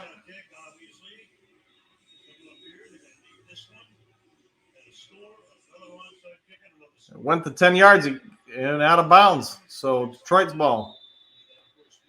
And that should end the game, in all intents and purposes. I mean, Green Bay can still stop the clock plus the 2-minute warning, but I'm going to guess Detroit just going to run the ball 3 times. I'm praying they just run the ball 3 times. And it'd be under 2 minutes when Green Bay gets the ball back. And at that point, man, everybody's going for sacks or picks at this point. At that point, I should say. All right. Next week, Bears and Commanders. Yeah, that's one I'm probably going to pass on. Surprised the Lions aren't in victory formation, but obviously they don't ask me. And Montgomery's going to break one off.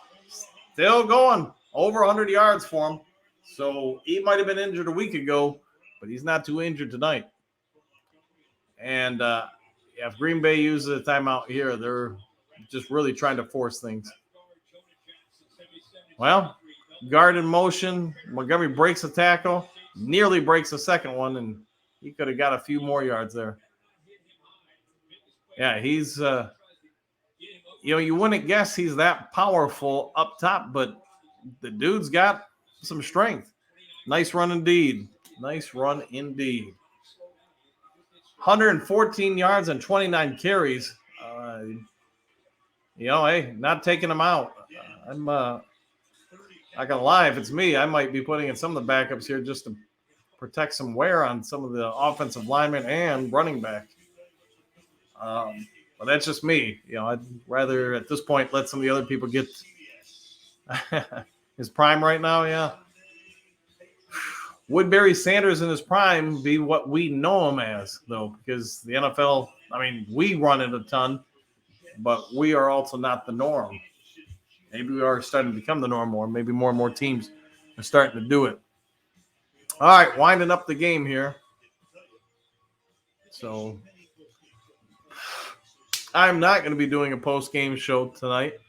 You guys want to catch my post-game thoughts? I'll see you in the morning on my morning show from either the Circle K or the studio above. We'll see what shakes out. 2 minutes ago, Green Bay's still sitting on 1 timeout. Can't imagine they're going to use it, but maybe I'm wrong. I will say this, though. I don't know if Jordan Love is going to be a Hall of Famer, but I think he's going to be a decent quarterback in this league. And especially he gets more reps, develops a little bit more, and gets some of his offensive line back. Lions are going to feel good after this win, but there's also some things they obviously need to work on that second half. I don't like the passive play to start the third quarter on both sides of the ball. Too bad the Saints going to hold on because then Green Bay would be 1-3. And, they'd really be in a hole. Lions, first 4 games going to be 3-1. Yeah, this is enjoy your vids, man. Thanks for that, Black Lion. Thanks for that very much, man. Timeout, really? Yeah, Coop, I'm a little surprised by that. But, hey, you get the ball back, I guess, you throw a few Hail Marys, get an onside kick, throw a few more Hail Marys. Maybe. Lions here, though, they get a first down. This thing's over. Not going to be a first down, but kick a field goal here if you make it. I'd say Green Bay has very little chance at this point. You kick the field goal and make it a 3-score game, I'd say you have no shot. Lions got too light midway. I agree. That's what we talked about at halftime with the Sarge and some of you guys in the chat. I think we let our foot off the gas, especially on defense. And not that I get Green Bay had a few things go their way with the clock and other stuff, but yeah, I'd still say the pressure you showed in the first half, you backed off on rest of the way. Lions take a timeout, let the clock burn as much as possible. We kicking the field goal or are we going for it? Punt really does you nothing. So TNF talk here. Thursday night football talk.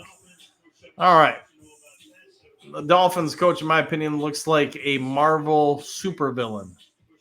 And, yeah, just food for thought there. I don't know. This game closing in on probably going to be 11:30 when it's all said and done. Lions 3-1. Carolina next. What in the heck? We're going to go for it? I guess so. We get the first down. We ice it. Hey, vey. I take the points, but hey, I get it. First down, then defense can rest. All right, they put it in Goff's hands. Goff's got it. And that's completion. First down. This game's over. St. Brown, second year in a row. The Lions on 4th, and I want to say 3, are going to go for it and get it in Lambeau Field, and they're going to do the victory formation. Dick, for wanting to knock those dumb cheeseheads off. You're a Lions fan. You're going to hate them. But, yeah, second year in a row, the Lions have victory formation out in the Lambeau Field. And that is 2 years in a row winning in Lambeau Field and 4 straight. Lions, Dan Campbell becomes the first head coach to win 4 straight games against the Packers. So I didn't see the rest of it, but all right. You all have a good one. Thank you all for diving on in and being a part of the show. I'm going to bed. Coop, we'll have to meet up pretty soon, so I'll give you a text. Black Lion, hey, can't wait to see you next time in the chat. And you all take care, have a good night, and we'll see you on the next Lions Talk Live. Bye-bye.